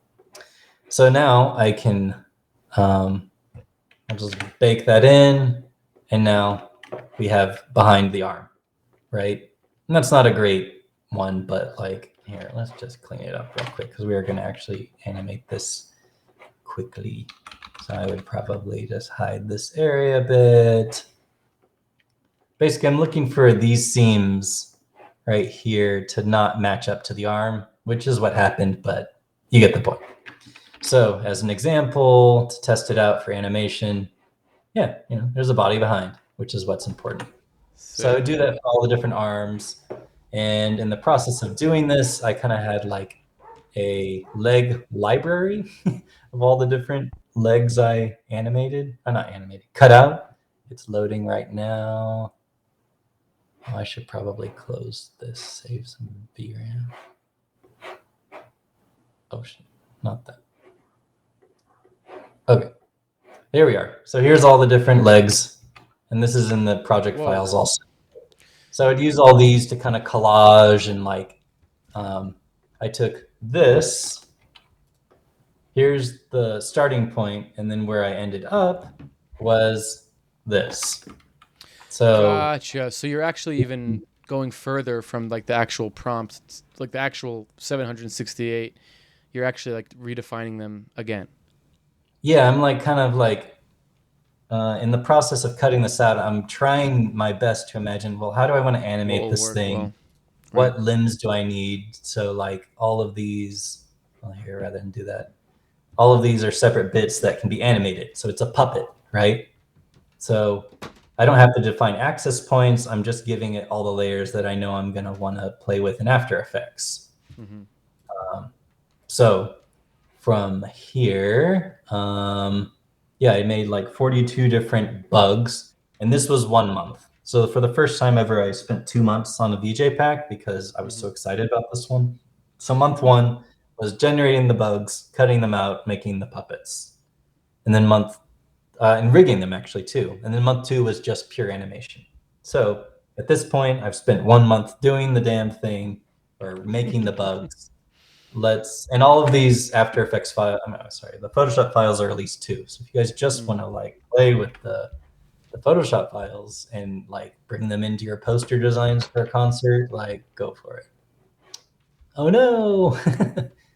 Okay, so let's go into After Effects. So maybe, oh, I didn't save the work we did. Wow, fuck, I get ahead of myself. Oh, well, that's fine. We can just do a test rig on the actual one. It's not a problem. So for instance, I'm going to show you guys quickly how I rigged. Well, okay. So here is the Photoshop file. Let's just drag it in, and we're going to import them as composition because it's easier for, this means all of them are 1024 by 1024 layers, which eases effects later on because edges are like an evil thing in Photoshop.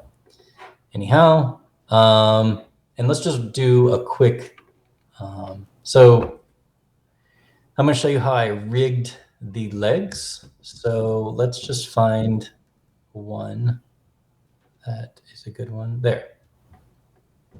These, oh shit. Right, B1 and B2. So here's one layer, right? 1 layer, 2 layers. And then the whole thing that made this work was what's called inverse kinematics, IK rigs, in that basically you tell that's it, magic too. Oh, it really is. I couldn't animate without it. And I'd never done it in After Effects, and I've been curious for so long. I can't believe it took me this long. So what I used was Limber 2. And this plugin is amazingly easy once you know like the basics, and I'm going to show you right now. So what you do is we get the pen tool. So we click once where we want the, I guess, the shoulder to be. We're going to click again. Oh, sorry. Yeah, that's right. Again, where, what? Okay, sorry, let's start over. something refreshed. All right, we click once for where the shoulder is going to be, another where the elbow is going to be, and then another where the wrist will be, right? Hit enter. Those are the joints, strangely enough. Nice. From here, so with that selected first, then you select your first area, this one. Select that, select the next one, and then we click new in the Limber 2 plugin, and it kind of takes care of everything. It selected B1, B2. That's my like shitty naming scheme, and it treats it as a pre-comp. Whatever. I just like select it and then I hit OK, and it makes the rig. Boom. Now let's just go to quarter quality. So and now it's like just like a normal puppet tool. Yeah, it's fully rigged, right? Wow. And you can even parent. So like, let's hide a bunch of shit that we don't need to see. Let's keep this. Oh shit, other way around. Let's keep these visible, hide everything else. Great. So what's nice is that, let's just solo these. I can take the hip and I'm going to parent to the body, right? So now when I animate the body, the arm moves realistically. Nice. But I can like a move proper skeleton rig. Yeah. That's so cool. And it stretches, which I don't like. So like kind of my default settings that I kind of just made out of trial and error. Some character animators will probably wince. Anyhow, I get rid of stretch, which is not the cringy part. But anti-pop is like a big thing with character animation. See how this kind of like pops into position? That's like the bane of many characters, animators' existence. So to have anti-pop in, so I put it to 100%. But when you do that, it makes the limb shorter. I don't quite understand why. It has something to do with what it's compensating for that angle not to snap. Oh, that looks so much better though. But when you do, it has a scale length attribute. So if you do this to 120, you get that scale back. Oh, so, look at you. Nice. So all said and done, you take all those things together and you get a full rig. And if we get A1, here it is, you get a fully, it's like get for working at 4K. You get a fully rigged puppet, right? And from here, it's all your mind. Like I kind of have to move into different gears with each bug and be like, okay, this is each rig has limitations. I can only push these so far before maybe they're like, it doesn't look right, or it's being, like it's made for a specific purpose. Some arms can't go into certain areas. But what I used some wiggle expressions. So for instance, so these antenna, if I wanted them wiggling, I gotta find it first. Let's hide all the shit we don't need. Okay, good. Here, let's just look at just this stuff. Where did it go? Okay, so let me get this expression because I saved it. Here's the wiggle script that I would typically use. So this is just something that like I would keep in a text editor. I don't like remember it. I can't type it out if you ask me, which maybe is sad for how short it is, but I just copy it. So what this does, it's very important for me to set a seed attribute because I want each of these antennas to wiggle independently. And then, so each antenna gets its own seed value, which we'll do in a second. It's going to wiggle 4 times per second. And this is how the value of how far it'll move. So it'll rotate 10 degrees in either direction from where it is currently. Yeah, axis. So if we just get this open, now we hold Alt, click, we can paste an expression in. Oh, I did the head. Oops. So let's just plop them in here. And these were so useful for. You have to give it a different seed value, yeah? Each one? Yeah. Well, so if we don't, then they move the same, right? They move the same, right. But if we just give it even a tiny difference, there you now go. And Nice. those are like, that was kind of my default, right? And so that added a lot. And in the Question for process, you. Sorry, yeah, no, sorry. oh no, go for it. The the pivot point. Did you talk about that? The pivot point, like where their Oh, pivots right. are? Yeah, I skipped ahead. Sorry. So the pivots are something right when I'm setting up. So if Yeah. this was by default, this tool up here is how you select pivots. Right. They are typically, somewhere not useful. So I would just like solo that layer and then just plop it into Where place. gotcha. And when you're making those bones, does that do that for you automatically? Or is that something that Yes. also is manual? It Well, that's does. what we Okay. did with the pin tool, basically where you added the pin. The first Um, pin that it's starting from. yeah, that's where we clicked That's your first. new pivot. Got you. So yeah, it's really strange to use the pin tool in that way, but it works. And Yeah. like, Why not? so that was a trick I used. One thing I learned in the process of this was that um, if you have a wiggle command, I always thought that overrode everything, but you can actually still have keyframes going and it'll sum the movements of both of them. So like here, let's just do a full 360, right? So you can get wiggle attributes happening while it's also animating, which is really Wow. nice. That's I only cool. found that out later on in the process. So anyhow, that's like a real rough rundown of rigging and how I rigged these. One other aspect that I did quite a bit of, let's just jump into the full Quite rig. a bug of. I'm just joking. No, I like that. Yeah. I'm a pun guy, so yeah, you're speaking my language. Here, I'm gonna undo a fuckload. Okay, so here we are in the base rig that I played with. Now, and a problem that has plagued me for many years is, let's say I wanted to add a ripple effect onto this bug, right? And you'll see why this is, for the sake that it's going to feel like um, it feels like it's kind of creeping along, right? So, we're going to give it the radius. And let's give it the width, nice and high. And now it feels like it's kind of creeping, right? It's too fast, and then we'll make it symmetric. Right, so you see what I mean? It kind of feels alive. Can you see that? Oh yeah, look at that. That's crazy. Well, let's make it Like, higher because for this. So this is not what I would normally do, but it will probably. whoa, trippy. So you Did would I do take that, acid or what's going on? but the problem with this is, let's just solo this and like one of the limbs. Well, so these areas like move behind and ruins the illusion that the puppet is. Here we actually can just show everything. That the puppet is like a cohesive thing. It works all right for this one, but like there's some where it totally becomes detached.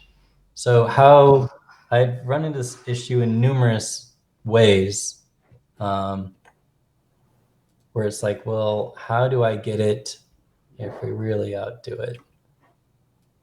I want it to be able to like fall off, right? Have the distortion fall off. And that was never an option. And I guess this VJ pack brought together a whole lot for me. So there's this plugin called Bow Distortion Selector. So it's spelled like this, Bow Distortion Selector 2. And what this does is, so you have an effect added, and then we select Distortion Selector Script, and let's just do Generate Map. So now it's using that effect as a displacement map. And down here it generated, you can either do an alpha map or a luma map. Well, it just so happens that I have painted a luma map already. So, oh, great. I wanted to do this. So here's the one we made, and then here's the Luma map, right? So actually it is useful to bring it into here just so that you guys have an understanding. The Luma map, for instance, let's paste it on top of everything and then make it as a multiply. All the areas that are white will move and animate, but all the areas that are black will be static. That's what this plugin is going to do.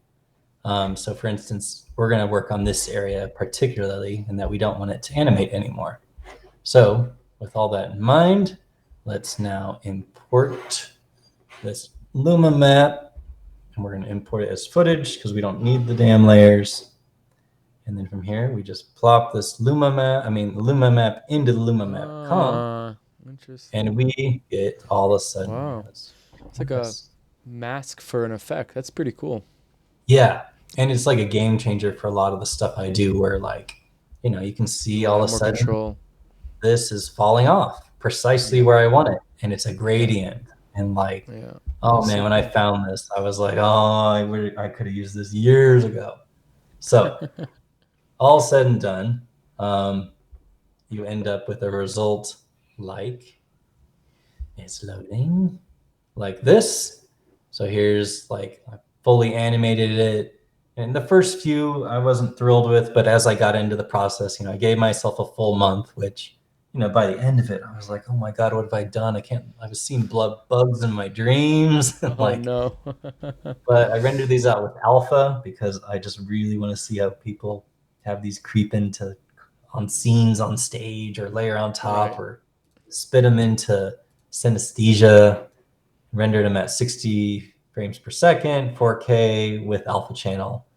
So it was my largest VJ pack by far. It was like over 200 gigabytes, but wow, that's what it takes. So all the project files have been released. Obviously the VJ loops have been released, and that's my set. So voila. Well, that was awesome. Super nice journey to go through with you on this one, and the results are obviously speak for themselves. I think they're super cool. Thanks, man. Yeah, thank you so much for showing us all of that and getting us more acquainted with your work. In our post set portion, we have a lot of things to talk about. I'm gonna try and focus them. You have a really nice quote. You have a bunch of good quotes in your website. I really like them, actually. One was visualizing the ideas of our times. I'd love to kind of harp on that a little bit. Harp is not the right word, but I'd love to dive into that a little bit longer, a little bit more, and kind of give me what you think about that, and then let's talk about it. So, visualizing the ideas of our times for me is like glitches are an easy one to think about because I think probably everyone watching this experience glitches on a daily basis. And there's some that are fun because we can use them in our visuals, and others that are like, no, don't glitch that payment. Like, I need that to fucking work. But, I like to use glitches in different ways. Like data modeling is a favorite technique. But to visualize ideas of our times, I recently did a pack called Tracking Corp, and it was all footage that I actually just got off Pixabay because it was public domain. Basically, that was the license. But then on top of that, I like blocked out the eyes with one plugin, another that like cut out like it said like human and like a shape around them, and like it's like everyone knows that there's security cameras tracking us at all times. Right. But if we can like do that tastefully through art and like jam with that idea and like poke fun at it and be like, hey, things don't have to be this way. Just shine a light on it almost literally directly in the worst dystopic way, but also, I don't know, like that techno environment is like loves like the darkness, but also like showing like a root flower that's like half digital. I love it. Also, it's like, well, why are we doing that? Like, let's tastefully say something like maybe because like we're digitizing everything, like we're making virtual realities, but like that don't have any love in them or are like money is the first thing on everyone's mind these days, right? So Yeah. like, I don't know, there's a lot of different ways that goes, and I try in each VJ pack to have a theme. And sometimes what I want to say in it is very background. Sometimes they're just like, I just want to explore some pretty visuals. Um, Hmm. but yeah, uh, I don't know how to speak to that, I guess. Well, I think you did really nicely. It's we are in strange times. Everything does feel like some sort of Mandela effect, or some sort of different timeline taking a hold of everything, especially Mm, with the current political spectrum. But it's also like even outside of politics, it just everything feels like a fucking video game. yeah. I think that's kind of like a could be we're getting old. Could be we're getting old. Maybe our parents thought the same thing when when the internet happened. They're like, what is this glitch in the? They didn't have the term matrix, but what is this glitch? I think Um, it's important to visualize what's happening in our times because it's so easy for everything to be serious and polarizing. But if you mm, can visualize it and also have fun with it, then people can like laugh at it or laugh at mm, themselves or laugh at the fucking state of things. Like have a little bit of lightness, even if the visuals are like heavy. I don't right. know. There's by just showing things, it's like, oh yeah, that's the everyday, like what we thought would be like impossible 5 years ago, before Mm, like Snowden, for instance, is like mm, everyone's like conspiracy theorist worst nightmare was like true. Like, yeah. that's a strange Yeah. state of affairs. So Totally. Yeah. Yeah. I mean, that's totally. I mean, you're preaching to the choir with that, but it's. I wish people would think about that more. Of like how many conspiracies that were conspiracies turned out to be true, and maybe like focus a little bit more on this kind of post-truth world we're living in. But visualizing things, I think, is kind of like it's so important, um, because it does kind of break boundaries of language. It does break boundaries of culture. I like to. You took it into an interesting way of like we're going through hard times, difficult times. Let's laugh.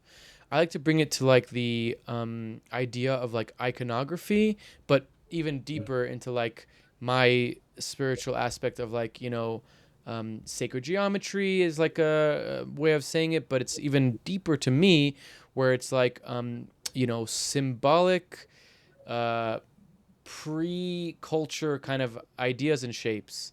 And I like to use like a Merkaba a lot because I think that it is my culture, but it's also outside of Judaism, and is a very mm, global kind of thing.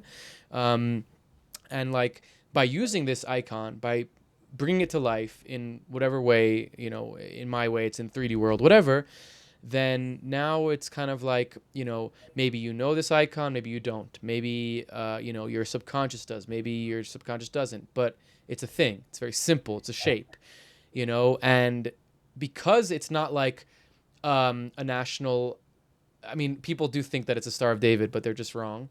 But because it's not like a flag, or because it's not like a super specific type of logo, or like icon, it's so simplified that it now has like almost an esoteric meaning that you can do with it what you want, but I can also infuse into it what I want. You know what I mean? Like kind of like you were saying, with your also another great quote, understanding art without an explanation. It's like here's like a shape that could be abstract, but it also has meaning and intention and design, et cetera, et cetera. Now you're kind of like getting something. You're getting a message without even like knowing yes, it or yes. something like that. I think what we might both be speaking to is working subversively is super powerful Mm, because even if you put your own unintentional meaning, I think something I realized while I was in school was I would make these short films of in 3D animation that I thought were really abstract and like had really like full of meaning and concepts, and I was like, no one's going to get it. And then like people that I frankly didn't respect and didn't think would get it would be like, oh yeah, it's describing this, and that blew my mind. It was like, oh man, I should like, believe more in people. They're going to get it. So like these days when people are like saying, oh, like, audiences, like people don't get things. I'm like, no, like people, I think at a deep level, understand more than you let them on. They just may not have the words to describe it, or Exactly. maybe it's new to them, but I don't know. I guess there's a huge spectrum there, but I love working subversively, and not only like your thought process, even with abstract work, the spirit of what you put into it, I think comes out in it. It exudes. 100%. It can't. And It like, can't. It can't not. You know what I mean? It has to. yeah, Just in the nature of the way that we are. yeah, Intention is so powerful. right. So yeah, that's part of why I like doing VJ Packs themes so much, is because I mean it's an obsession at this point. I have to be so careful how much time I spend It's into good it, that you. but because It's I good get that to you were express aware. myself. Oh yeah, no, it's like to be able to express these things and dive into them. Um, it's like for so long I had lists on lists and they were going nowhere. They're just growing, and now I can like express them and almost get to the reverse and be like, oh, I'm running out of ideas. But that's like a fine problem to have. We're That's a full great of it. one. There's inspiration. We scroll. You call it doom scrolling, but like Yeah. my Instagram feed is full of incredible artwork. Oh, I And wish I had your in your feed. Mine is just like fucking ads for shit that they hear me talking about in politics and oh no, yeah. there's I gotta get. there's tons on that I'm feed so too. happy I have the Visual Cast Instagram feed that I can just switch to. That's not like super damaged by Yeah, you my kind of. 15 years of Instagram. It's like No, these algorithms they're wild. they They're they so switch wild. quickly. I'm actually really So careful quickly. on my like artist Instagram to not look at certain things, because I'm like, no, I need to. Smart. This is like my inspiration zone, and Smart. I'll stick it Um, with that. you kind of mention it now, like that when you were in film school, and you not what I wanted to go to the part of like how film and storytelling, understanding light and dark and shadow, but even more like storytelling, right? As like a tool for abstractism for Mm-hmm. abstraction. Storytelling for a tool for abstraction can be so powerful. And I know that like film is like kind of becoming a little bit of a lost art, and people are not really shouldn't probably study film in school if they're going to pay a lot of money, because it's probably not going to be. You're better off just going and you know going to work on a film Yeah, lot. not film as a medium, but storytelling still useful. Storytelling, super useful, I think. But Yeah. it took me like a roundabout to come back around, because film was the passion and the dream and the first love, and then visuals, abstract, beats, audio reaction, flashy, trippy was like the second obsession, and then it kind of came back around with like 3D animation. When I got into Mm, 3D animation, I'm like, oh, this is film. This is like all the things I learned in film, I can now yeah. bring, and it could still be abstract, it could still be flashy, it could still be whatever, psychedelic, but it's now has an element of shadow, of light, of character, of story in that sense. Mm. Did you have a similar experience? Like, how do you infuse your film studies and the love that you have for film and the passion into kind of like what you're doing today? Mm. I think what I learned most from film storytelling was some of my favorite films are the ones that take their time Mm-hmm. and they let you sit in a scene. Like, Mm. it's not. I love the film for how it affects you, but like, what is it? Mm-hmm. Tchaikovsky one? No, the alien spaceship that lands. Oh, Awaken? No, no, not Awaken. You know what I mean? Uh, with an A. Arrival. Or no? Here, No, I not gotta look. Arrival. I think it's Arrival. Tarkovsky. Yeah, Arrival. Um, Oh, that's the Villeneuve. That's the Dennis Villeneuve one. yeah. My bad. Sorry, I Oh, gotta you look it mean up. you mean like the dun dun dun dun, that one? No. Strange Encounters? No. Nope, nope, nope. Give me just a second. I'm sorry. You're good. You're good. It's important to find the movies that we're talking about. Here we are. Stalker. Stalker. Oh my gosh. Wow. Have you seen that? Good pull. Yeah, of course. What a good pull. So I haven't thought about just it like forever. the way that he's totally unafraid to let people sit in an environment and just brew in that, I love. I don't. So what I dislike about that movie is all the best scenes are in the trailer, and like all the most surreal things, and that's so I went into it expecting, oh, it's going to be this surreal masterpiece, and it was in a lot of ways, and like people like got like a lot of terrible shit happened from that movie, but anyhow, what I learned was from films like that and other, I can't think of any other abstract ones. Um, just allow things to be expressed. So like, I guess that got my favorite like length of a VJ loop is like 1 minute because I think that's enough time for a scene to come about for you to build an environment.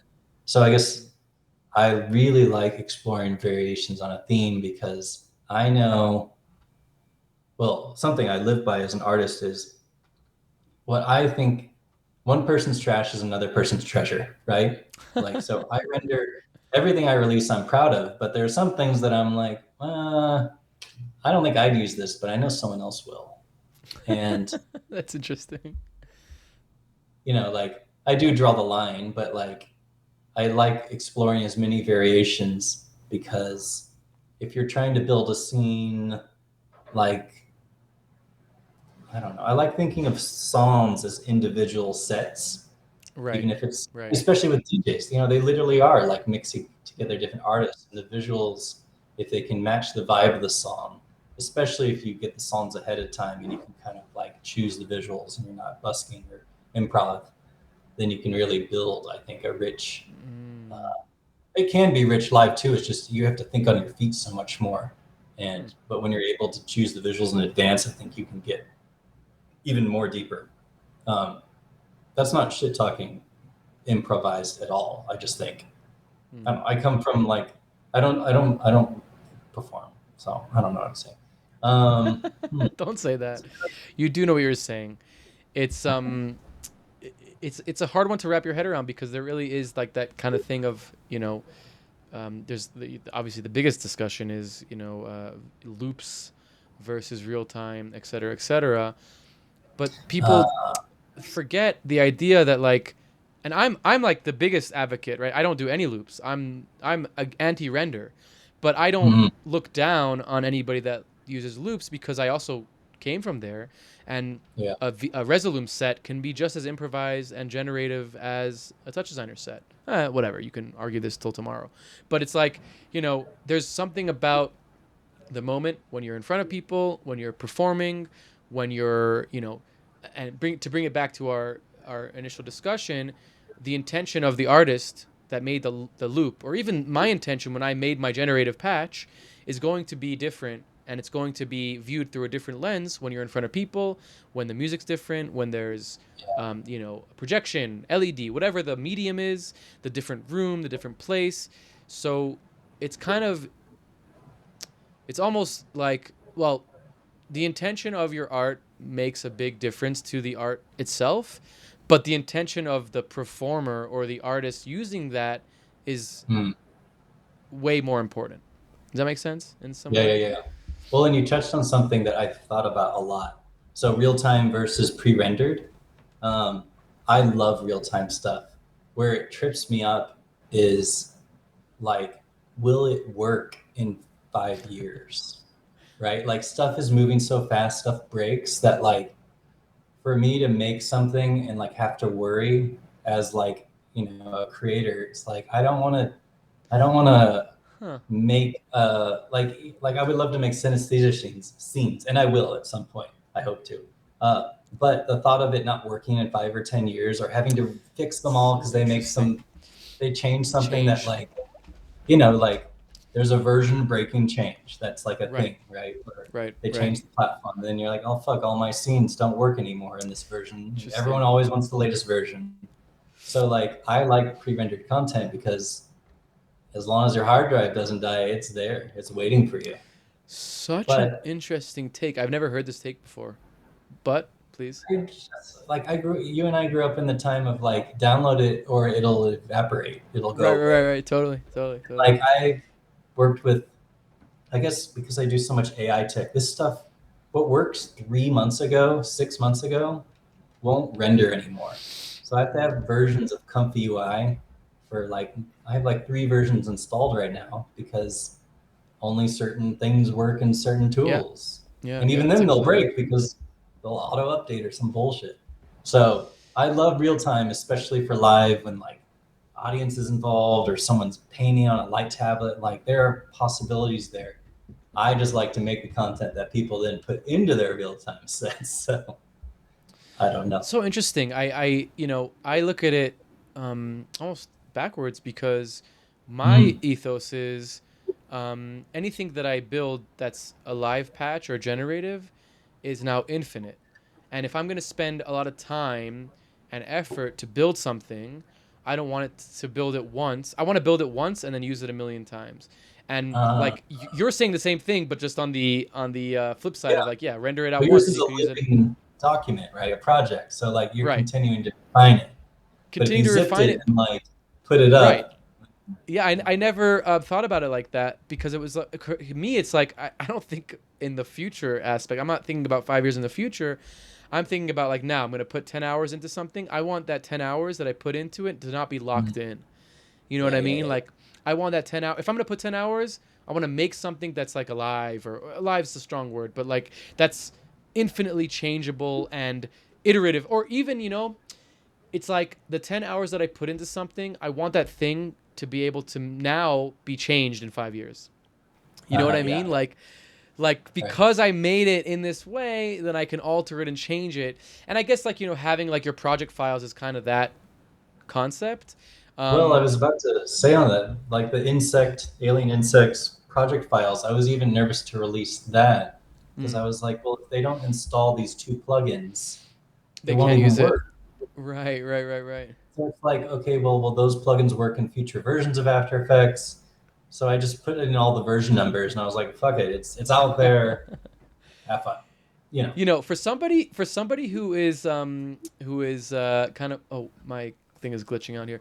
For somebody who is so, I don't know what the right word would be, but like somebody who's so focused or interested on releasing things monthly, you're very focused on the future, which I find interesting. Huh.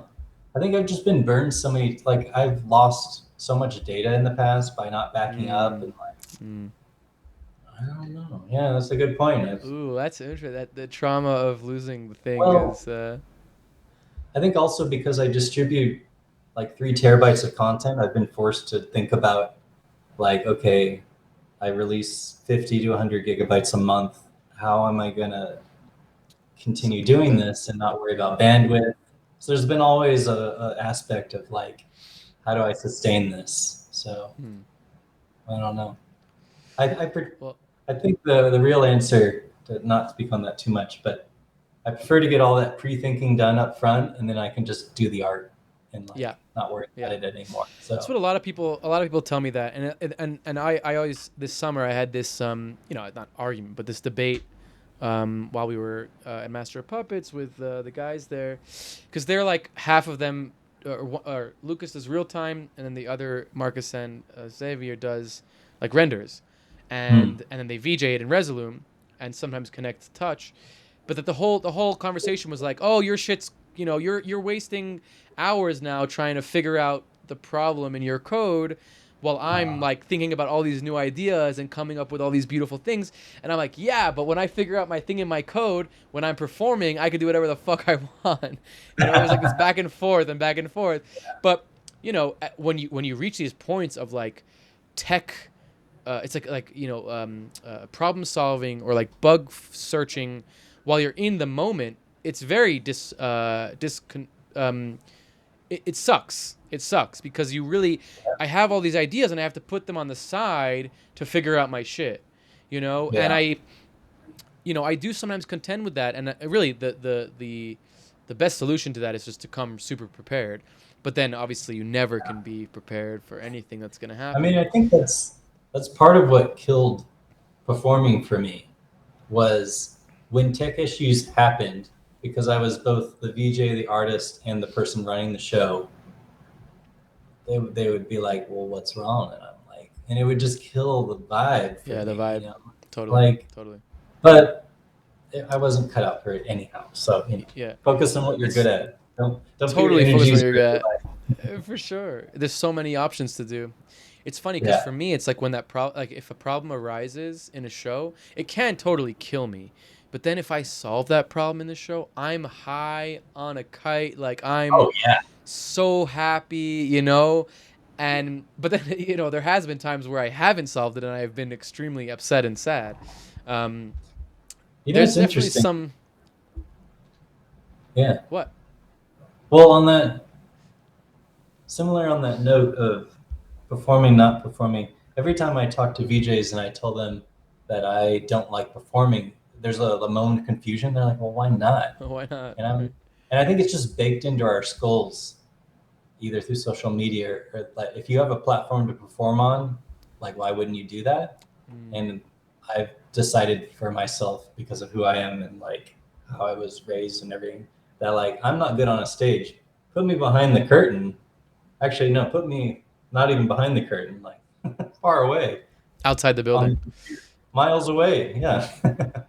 So So, yeah. I mean, I don't want to harper on this too much because it seems like, I mean, you seem comfortable to talk about anything, but do you think there's like an element of like stage fright? Is it like a confident? Because you're very confident. You're not like a reclusive or anything, Yeah. Like, is there like an issue of like have you thought about it further than that? Oh yeah. No, I Yeah. know pretty well. I mean, my personal, I don't like, I like Myers Briggs, and like I am an INTJ, so like I like control and like, so I have like What's what this? I What's call Myers-Briggs? Can you give me more context for it's that? like a personality type indicator. Okay. Okay. Okay. Okay. And what's your personality type? Intuitive INTJ. Um, INTJ. I can't remember what it all means, but it's really interesting because it just like tells you why you react to things. Um, and for me, a lot of people have FOMO, right? Fear of missing out. I have FOFU, fear of fucking up. And like, I don't want to do that on stage. That's fucking great. I can fuck up here at home. Like, Right. I can burn up the GPU and like, that's my problem. But I don't want to do it on stage. Mm, I can do interesting. it and I'll be confident and like I'll put on the best show possible, but I won't be happy. You'll be like that fear of fucking up is so strong that it will, even if you're not fucking up, it will ruin the experience for you. Is that It's like when I'm in the show, it's fine. But that 2 hours before a show, it's so nerve-wracking. I just want to start. Let's just go. Yeah, interesting. And Interesting. like, even really, it's that whole day of before the show. Because I did it for 12 years at the Planetarium. And like, we'd have like, what? There's only like 209 people in the dome. That's how many Right. seats. But, you know, you are doing all the visuals in that moment. And Right. it's Right. just Right. not for me. So I had to do it at work. And then the moment I didn't, I realized like, I don't want to do it. Interesting. Well, I Yeah. I would, I would wager, and this is maybe as a Mhm. big wager. I would wager if we got you into a festival of some sort where we're all friends, we're all in it together. There's no real stakes in the situation. I think Mhm. you'd have a good time. I think you'd have a good time. Yeah, you're probably We're right. gonna But we're I gonna need to make this study up happen. on Resloom. I am We're gonna, rusty. yeah, Reslu, come on. You know, You can learn it actually, in 5 minutes. Give me a break. I have No a real offense to anybody who uses tangent. Reslu. Sorry. I have a tangent that I just thought of. I was speaking with some people on Discord today. So I have assumed for years that Resolume Do you use Ableton Live I at all? I have used it. You do? Yes, for sure, So for you know how sure. you can give it a sound file and you can put warp markers, right? Okay, You okay. put warp markers on a timeline, and then you can change the warp markers, and it adjusts, Right, right, right, right? right, right, right, I've right. always assumed you could do that in Resolo. Not that it would Uh, interpolate new frames, but it would like be like, hey, I know this is a beat, I know this is a beat, I need it to happen here. right. Just stretch the frames, like 60 frames Mm, per second, just squeeze them around, and it can't yeah. do it, from what No, I you can make understand. cues. I haven't touched Resolume in years, but you can make cues as far as I Yeah. remember. And I think there is some plugins now that add like a timeline-esque kind of thing to it, All right. where it's Well, like this now is you my have like a call out to time the code. developers. What's Add what? warping. This is my Yeah. plea to the developers because I don't think they sometimes I watch make this show. visuals thinking, oh, they'll just warp it later. And now I'm like, Mm, oh shit, that's like, you interesting. can't do it. But I mean, you can kind of stretch clips and like squeeze them in some way. It's not the Yeah. same, I guess, because it's not like cues, but It's interesting. just a curse sometimes because, like, four to the floor, techno, you're good to go. But the moment you Right, have, offset beats like drum and bass, you can right. get away with it. But You can get sometimes you away want to, with it. yeah, Especially exactly. the faster the music, especially it's like the Oh, yeah. Let's the go. harder it is to see the things.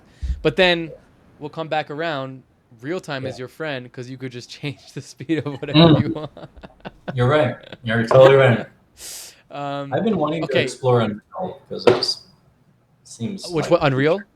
Unreal is the Yeah. future for sure. You should. Well, You should. TouchDesigner, I just found out recently the developers of TouchDesigner, I think originally worked on Houdini. And Yes, so Greg. there's like Yeah. a real tight, that's why 3D is so powerful in it because like I think they came from that background. Well, But that's it's my, it's a good history. Greg Hermanovich, he's the main developer of TouchDesigner. He's the inventor. He worked in side effects before Houdini was invented, and he created chops. The channel operations, and also he actually also worked on the first moon lander. When they were developing the first moon lander, they had, it had like an arm, like a articulating arm. Hmm. He invented a way to pre-visualize that arm opening up and being in like some sort of 3D environment so that they could do Wow. simulation and test it. This is before like computer graphics, before like anything like that. Yeah, They were that's like, we need to awesome. have a way to see this on the thing, and so he's a crazy dude. But this is That's, way before Houdini was even, I mean, I guess they were working on it. Um, yeah. so yeah, you should definitely get into Unreal. You'd love it, and it will also give you like a lot of future-proof tools. I think Touch Designer as well. I just think Unreal is more closer to the 3D aspect that you were talking about. And the thing that I like about Unreal is that you can kind of dive into it as just a lighting tool, a rendering tool, a texturing tool, without having to get into any of the blueprinting or any of like the gaming stuff, and get like a Yeah. lot of good results fast that will like, okay, do I like this, do I not like this, I like it, okay, I'm going to learn to blueprint, I'm going to learn to do this. Well, And here's an touch is interesting part. I feel like so I come from Maya, mm, Blender, but mainly Maya. And it's antiquated in a lot of ways, but there's a lot of experimental things that I can do with it. That the moment I move into another software, particularly real time, I'm like, I don't think I can pull it off in the same way. Stuff mm, I can only do at render time, like Booleans, Unreal mm, can do, but there's like the moment you want to like shine a glow after the Boolean, and no, that's you like can't. render process. And there's things that like or like split scan effects, or like Mm. really Well, you can do real time. that's when you take it from Unreal into like Touch Designer and do like Right. post process and add effects later. And you have to realize that Unreal is not a DCC, so anything to do with like geometry, warping, meshing, Yeah, I can't. Boolean, anything like that, I'm trying to develop a plugin now that can do that, but it's Hmm. very not meant for that. It's more like Yeah, open world environments, VFX, like Niagara particle simulations, things like this. and then anything to do with like character design, lighting, Oh yeah, cinematic yeah. kind of things. Well, I would say what I was trying to say with that Yeah, was please, please. really I can do these. I work with Maya Blender for years, right? And so then when I learn a new 3D tool, I'm like, well, can it do this? And then it Mm, can often, but it's like you have to like relearn everything. Like I you're can right. figure it. Like, a lot of the 3D terminology is shared, but it's when you get to like the real experimental stuff, often that I'm just like, well, I could just be in Maya right now, and Right, like right, just right. do I it. could just go back to where I was. Yeah, for So sure. like I already did one project in Unreal, and it's nice because then I get my feet wet. But it's like, man, real time rendering is so nice. It's Not so waiting nice. It's so 10 nice. seconds per frame. Just I can't go back. I literally can't go back. I can't even right think here. about After Effects. I love watching people on here use After Effects because it makes me like excited almost about it, even though I'm never gonna open it. But it makes me excited again about it. The amount of plugins I I have bought a lot of plugins in the last 2 years because there's so much amazing stuff. I've Wow. kind of hit the bottom of the well. That's why I'm like Oh, ready to go into TouchDesigner because there are so many people making amazing stuff and sharing totally. their seeds, which is a thing. Tell me, when because you do a lot of AI stuff and you kind of like, I really like what you do with AI, and it seems like every pack you have a mixture of both, like some, more traditional and some more AI, which I think is a really smart approach. Um, do you view it as I mean, you kind of showed us how you view it, but just let's open it up a little bit more for conversation. Yeah. Um, you view it as a tool for creating, or do you view it as a creator tool? Well, I think actually first to go back to something we were talking about earlier, I explore AI tools right now because they're glitchy. Uh, Mm, they are vision like the things that are inherent and like look wrong about it. I think mm, speak really deeply to the times we're living in. Like that's why I mm. use style again a lot because it's just like you can tell it doesn't look real, but it also is emulating reality because these neural nets are just learning whatever you feed it. Right. So I use them because, for one, these fucking tools aren't going to work in maybe even 5 years. But also, like the things that are we're living with the glitches we hate now will be nostalgia in the future. So I just render them That's out. so funny. That's so funny. It's true though. So Like all the no, 80s it look totally like is. It RT, totally it's is. like it's a beautiful look, and so I'm just like, Totally. well, this will be useful fodder in the future, if not That's now. so Um, funny. Like that will be like but the post I process effect will really, be like an AI effect. That's so funny. it's true. Yeah. But I'm highly aware of how much people hate AI, and so I try and describe all the processes. I mean, I love sharing just for anyone that's curious, but I do it extra for AI because I want people to know that this was hard and like. Mm. Uh, I didn't just go to a tool and type like I don't know what some like morphing machines and get a result. Like there was a process here, and I hope that shows. But there's a lot of AI slop, and it's starting to come into the So VJ much. community. But there's a lot of people that also are against it, and that's why I think it should be tastefully mixed with content you've made or content you've bought, whatever. Like if it speaks to the vibe that you're trying to make, the environment or Hmm. the thing you're trying Hmm. to say, then use it.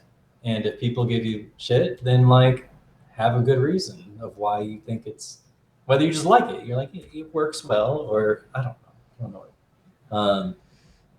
I don't remember your question though.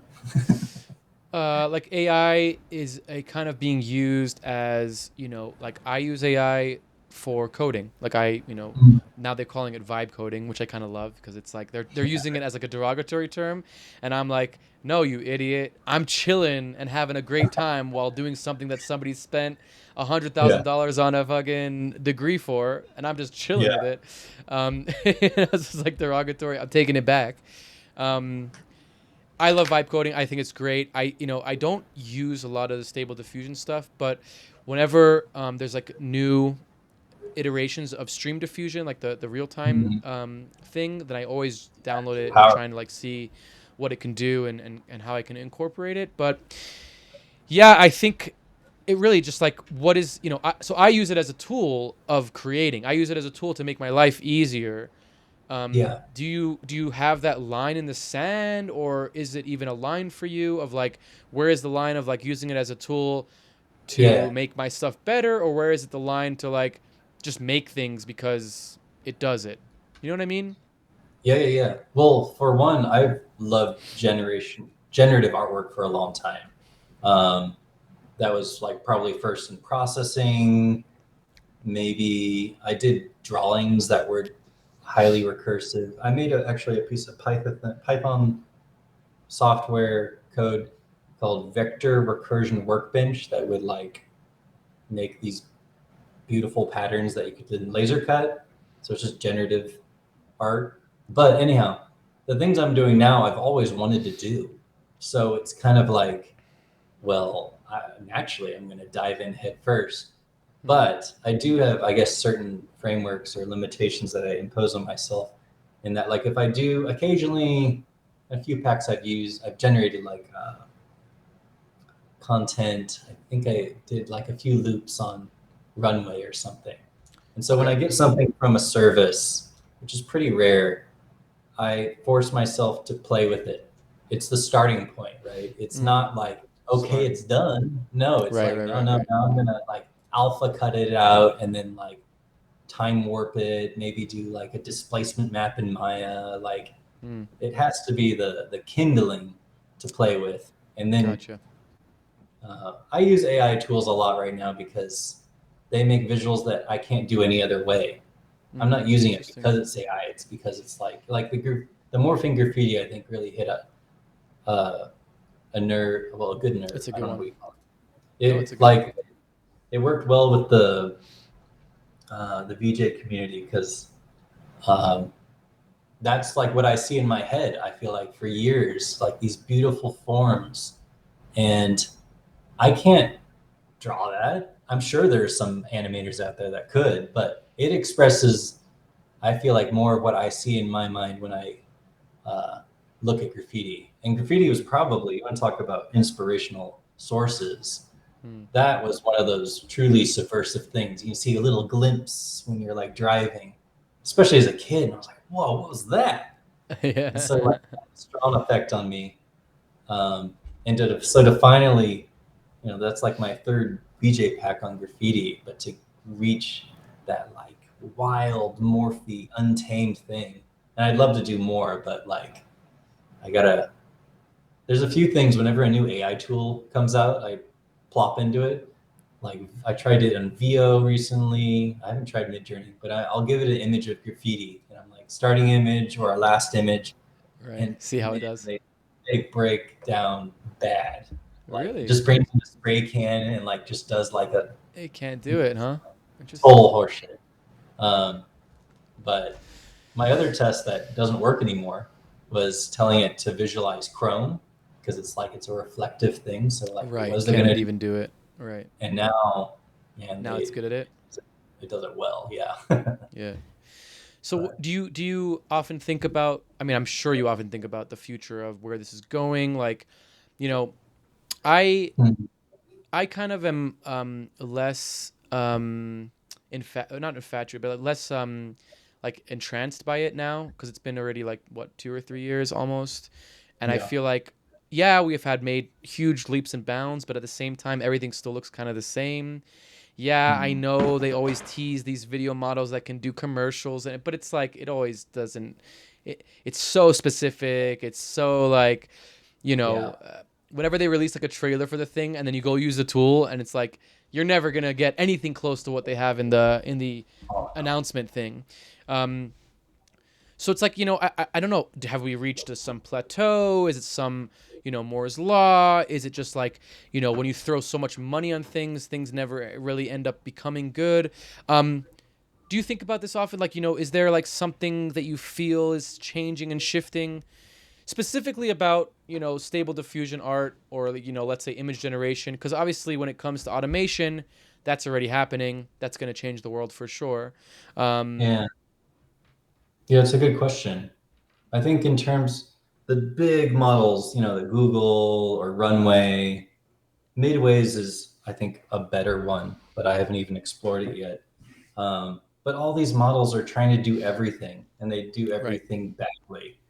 They Right. do like you want to get stock video from them, great. You can get Right. infinite shit from that, Yeah, but but you it can already buy. exists anyways. Stock footage Yeah, already exists. Like I never got that. I never got that point. It's like that's the whole so point of like stock footage. yeah, but I think these AI tools are here to stay, and Mm, I find a lot of freedom, particularly in the insect one that we just looked at, in that I was able to make thousands of insects that I could not have done otherwise. totally. Literally, what 3 years ago I thought about doing it, and it was just an impossibility. I had Mm, to I had to like Photoshop. I mean, take photos of real bugs. Then I'm limited by what's around me. I have to right. cut them out manually. I didn't have generative fill.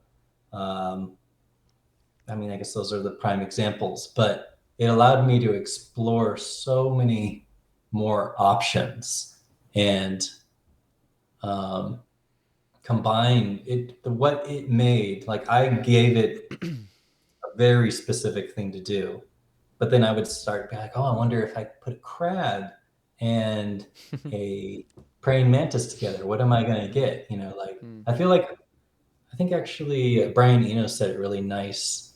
I was watching some interview with him in that because he's so smart about talking about creativity. But totally. basically, many artists will tell you if you look at the end result and they're like, "Hey, what like inspired you? Tell me the whole path." And it's like when they tell you the story about a thing, it's like often this meandering trip, and there's no like, "Well, I set out to do this." And like I sound like that, but really like I'm sitting on these ideas for sometimes years and waiting for an Right. inspiration to Right. take it from a one trick pony idea, one VJ loop to like a whole pack where I'm like, oh, this is rich now. Mm, So, um, yeah, I think um, right now, I think I said it earlier, but right now, many people use tools, AI tools, uh, either all or nothing, right? right. They're like, Right. oh, if I made AI a video, then that's the end of the chain. Right. And I think really it's just going to start to like be one part of your process. Right. Because I'm not looking to speed up my timeline. I just want to make my dreams come true. Right. Yeah. And And that's what it did for these I instances. Like I appreciate couldn't do that. that otherwise. I Yeah. could have like That's worked with interesting. the illustrator and like I do love that collaborative process of happy accidents or relying on people for their speciality. But as a solo artist that doesn't have a team and to really get my vision out as best as I can, that was like it was a really special one for me. Mm. So yeah, I think there's a lot of maturing to do in terms of these tools haven't been out for what Stable Diffusion's 3 years old now, maybe. Yeah. Yeah. Yeah. That At is least that is it's so not a lot little of time. time It's not a lot of time. for like the tools are barely mature now, and like Yeah. Yeah. people are already forgetting about Stable Diffusion and moving on to the next thing, and the tools are just now mature. So like, yeah, I think artist pipelines. I'm particularly curious to see where stuff goes in the next 10 years because I feel like it's always the younger generation that comes in and Mm. starts to use things in new ways because Totally. they grew up with it. Totally. And then everyone else is like, oh, that's interesting. And the tools change and mature to like focus For on sure. them. So That's a yeah, valid point. I go both ways. Don't get me wrong. I'm freaked out as everyone else is as about AI. I'm not as freaked out as I used to be, you know. I that's what I'm saying. Like I feel like there's some sort of plateau or some sort of like, you know, something else. Like you said, like the younger generation comes in, takes like this, you know, this the same shit that we've been hashing on for 10 years and makes it something completely different. I feel like that is further away than I even think about like my, you know, my family life in general or my life in general. Yeah, The thing that freaks me out the most is really just how the world around us, forget the art world, is going to change. You know, with automation, and we live in such a capitalist unethical society that like if all these jobs go away and there's no like universal basic income or there isn't that thing, it doesn't have to be Yeah. UBI, it could be anything, but there has to be something that replaces all these people's work. What's going to happen to the world? How is it going to look? Is it just going to be tent city after tent city? Is it going to be, you know, cannibalism? Who knows what the fuck it will be? But it's like there needs to Yeah. be Yeah. something, and that's the biggest fear that I have is that like the powers to be, the people in charge don't really give a shit, and they're just like Yeah. I mean, these. there's a lot of things happening right now where the Yeah, corruption isn't even being yeah, hidden anymore. So like how that's going to play out, it's hard to say because yeah, people have become so complacent or brainwashed or whatever you want to totally. see it as. But Yeah, I don't know. I like watching Channel 5 News love because it. Shout out people Andrew actually on Callahan. the ground, like Yeah, Channel 5 is Andrew, good. like his crew, just talking to people that are like living, All like gas, no high brakes. value. Love it. Yeah. Have you seen that guy progress, by the way, from All Gas No Brakes to Channel 5? Yeah, yeah, yeah. I watched it back Like, then. yeah, like And his he's original matured a stuff. bit. Like, Yeah, dude. I mean, like the mature progression that guy went through is insane. Like, you know, yeah, like the original stuff was just hysterical and just like the absolutely funniest stuff you could ever see, but there was like hints of like, oh, this is authentic, this is what yeah, people do on spring break, this is what people do in all these crazy places that he went to. And then it shifted so nicely and so naturally into like yeah. political commentary. I love this. Yeah, I really a big fan of Well, that for sure. he did some video talking about his style of journalism, Hmm. and that he's never agreeing with people, but he's also like Hmm. he's always it's like Gonzo style of journalism. I don't know. Gonzo, He yeah, talks about his for sure. No, influences, no, it is and he Gonzo. says basically it's like whatever they're saying, I'm like, all right, go Right, right, on, and right. we need more of that. Like the Yeah. whole fucking media, actual Channel 5 News or ABC, whatever, like guiding people, leading the witness style of reporting is so dangerous, and we just need, um but those are all platforms for agendas and whatever. Totally. So Let's be careful where we're going here, because yeah, I could go on for a long time and we'll get into some rabbit holes. There's two things that I definitely want to talk to you about. hmm One was the DXV HAP and H.264 encoder paper that yes, you wrote. People can go check it out. I'll definitely link your website over here anyways. But yeah, I mean, just I don't know how old this is, but I'd love to just get your kind of like take on it and kind of your 2 cents from it and kind of what you kind yes. of So figured out along the way. I wrote this up because I couldn't find any text on the whole internet that spoke to it, and it was kind of knowledge I cobbled together. Basically, I found on some TouchDesigner forum, I think it was actually the main developer, saying that the difference between HAP and DXV is they use the same. So it's a series of images basically that are encoded in a way that they can be decoded on the GPU very quickly, and that's how you can Right. scrub the timeline really quickly. Yeah. But they both use the DX, right? DXV as in DX video, the DX algorithm. Okay. And so the difference between HAP and DXV is basically one's open source and the other's closed. We can't even Right. study with DXV, but Right. they're The basically same the same. almost. Yeah. And I had occasionally people ask me, well, why don't you use DXV? And I'm like, well, because if I give you a HAP alpha, it'll play back in TouchDesigner, and Right. DXV won't. It won't play anywhere except for Resolume. Right, except for Yeah. Islam, and that bothered me. Mm. There is one caveat that's fairly interesting that I can't find any documentation of, is that DXV alpha are half the file size of HAP alpha. Hmm. And I think they're throwing away some information in the alpha or something because the edges look slightly different, but like it's enough that you're like, well, half the file size and it doesn't look that much different. Right. Fine. But Interesting. it's not been discussed, and I don't know this. I think it's just something the developers are like, well, no one will notice. Well, I noticed. Sorry. Yeah. No, the whole DXV thing always pissed me off so much. And Yeah. we have the same thing now in the film industry with Notch LC, where it's like Yes. this extremely good and high quality codec that is like GPU bound, and it's like looks like amazing, but it's closed source, and you have to use media encoder to use it, and it's just like, no, I don't want to use media encoder to fucking convert Right. files. And it's so aggravating because it's like, who doesn't want to use open source tools? They're not making money off of it. Like, I guess they are with the licensing, but not enough that it's like that's not their business. You know what I mean? Yeah. That's like just like They an think it's extra gonna like, lock you into using a piece of software, and really, people are just no. figuring it out. Nobody that uses Notch LC in a pipeline is using Notch. They're just using it because it has good banding and, Oh it's yeah. like super fast to use. There's really, I can't even tell you, like, so many people that I've met in the past since being in virtual production that use Notch LC don't even know what Notch is.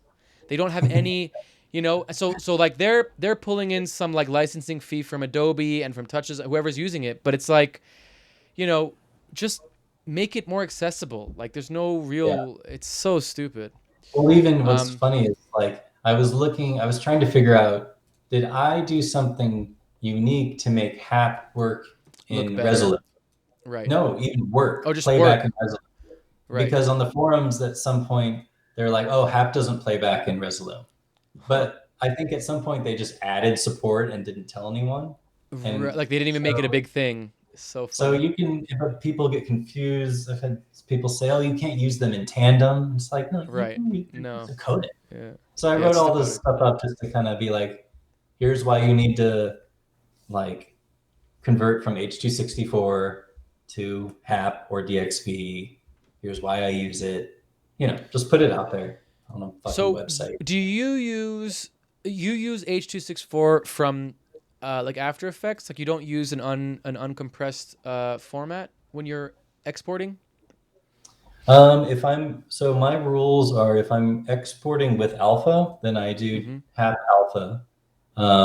For this insect one, the first time I exported as DXV alpha because Mm-hmm. the file sizes were what, Big. 220 gigabytes. So Oh, I wow. needed to half the file sizes, and I was like, well, I'm just going to bite the bullet and But do no, it. because you said But anything with Alt Alpha, I export to H.264 okay. using Okay. After Codec, because After Codec, I can just set it at like 70% quality, and I don't have to set a bit rate. It determines it automatically, and Okay. I love that.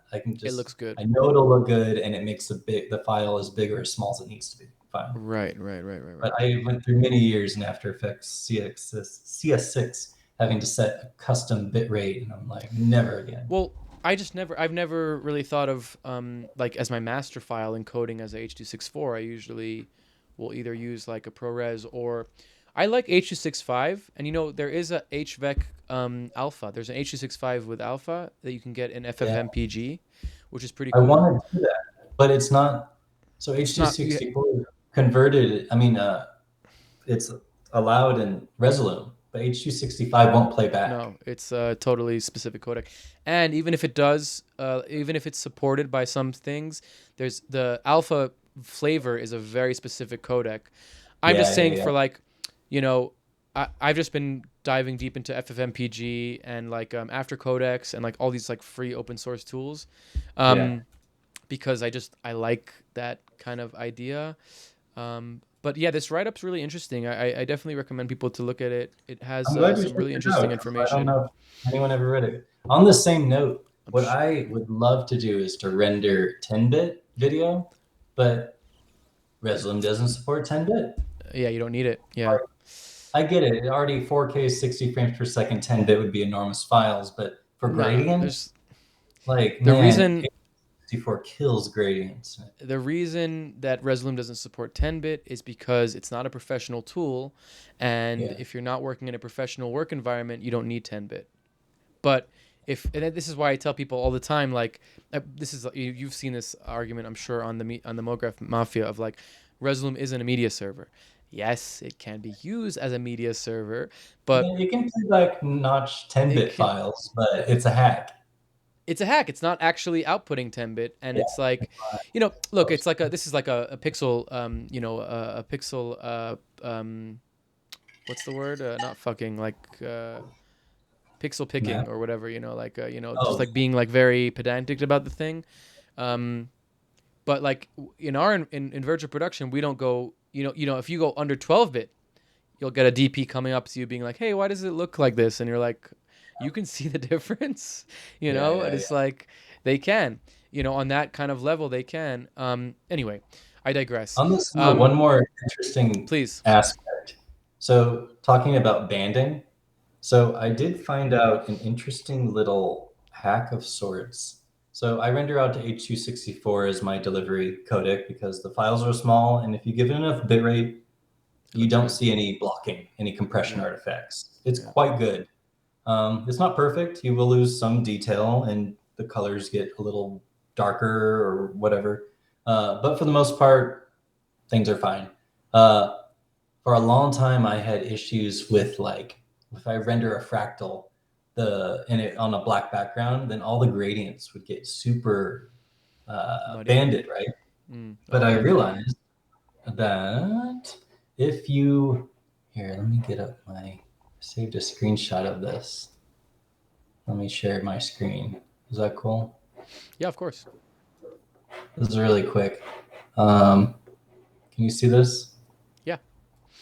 Um, I realized. So I use after codecs. So these are my default render out. So 70% quality. But the speed, this is how long it takes, how long it spins encoding each image. So the default is very fast, which is normally here. Mm-hmm. And when it moves to slow, so I thought this was just how big the file size would be, because that's often how it's pitched, but it actually changes the gradients too. Huh. Um, Ironically, if you put it to very slow at the very left, which is like what speed 0 or 1, then it won't even play back smoothly because it's Huh. like it It's can't too decode much. it fast enough. Like it has Interesting. problems. So I've determined Right. slow is the perfect one. But it's a significant. Um, if you do your own test, you'll be like, oh wow, this is actually like noticeably better gradients for H.264. So Interesting. hot tip. That's super useful to know. Yeah, it's always those. I mean, I think if you're going online, it doesn't really matter. Like, even if it's 4K on YouTube, it's still that 4K on YouTube is compressed up the Yeah. wazoo, anyways. I As mean, long the as you don't have irony is artifacts. giving like H.264, people are making it into a DXB or have, or like, Right. you know, I'm like a single developer, so. No, but also if you want to play back smoothly, then you want to use those GPU bound things. But if you're just going online, you don't really have to worry too much about you know, that kind of situation. Right. Okay, well, the last thing that I want to talk to you about, and we kind of talked about it a little bit, but I just want to harp on it a little bit more because I think you have an interesting perspective on this. The idea of having others taking your art, mixing it, making something new out of it. I know we did talk about it, but I feel like it's a nice send off conversation because it's a very Yeah. positive one.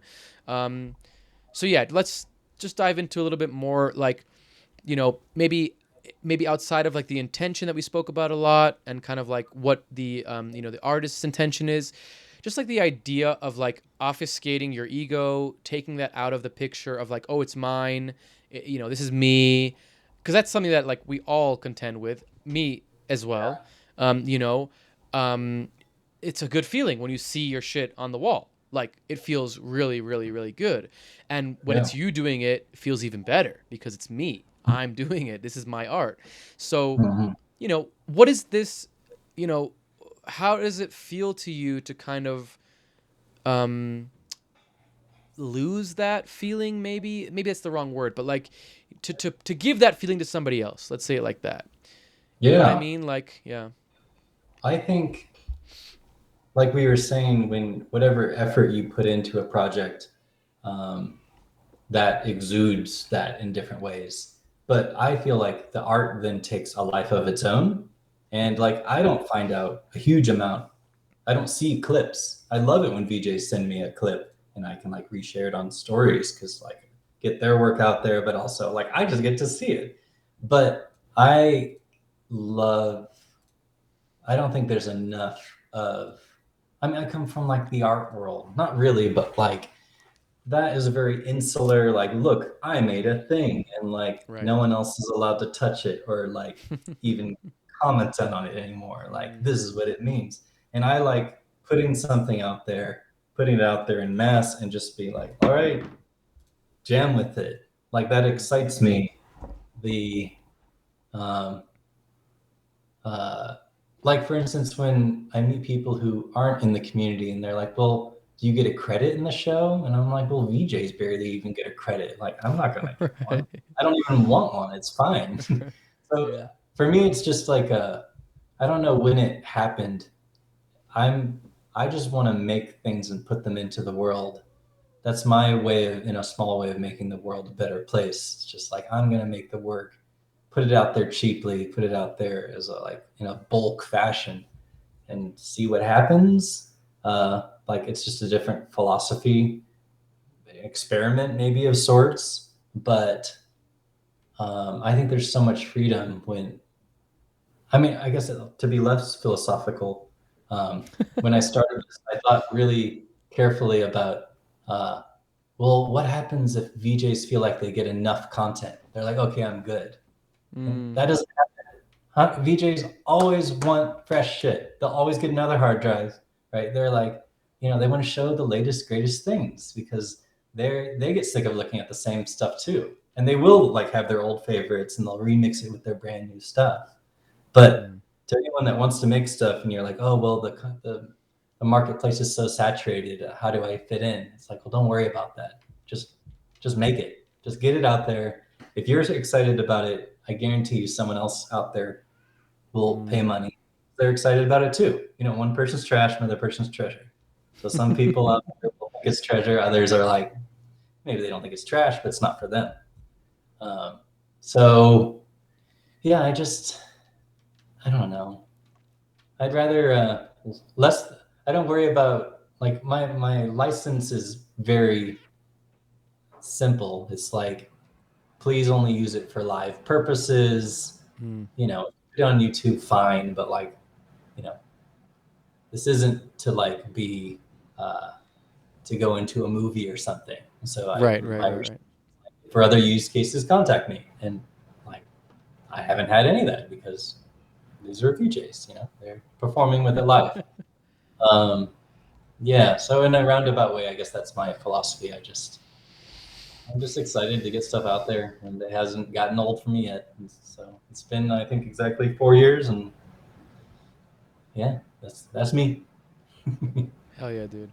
It's a great ethos philosophy to have and a good way to look at it.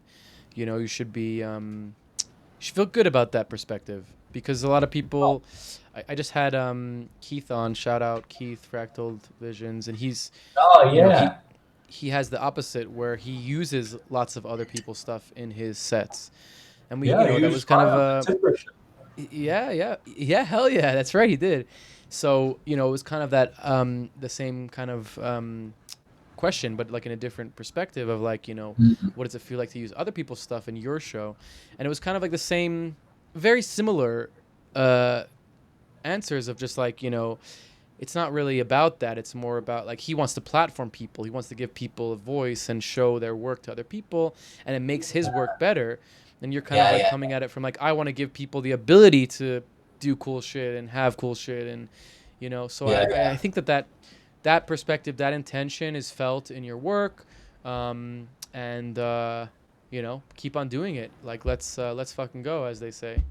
Um, One thing with that, I feel like an interesting thing about that, I meet a fair amount of people who only want to use VJ content that they've made, and I always respect that.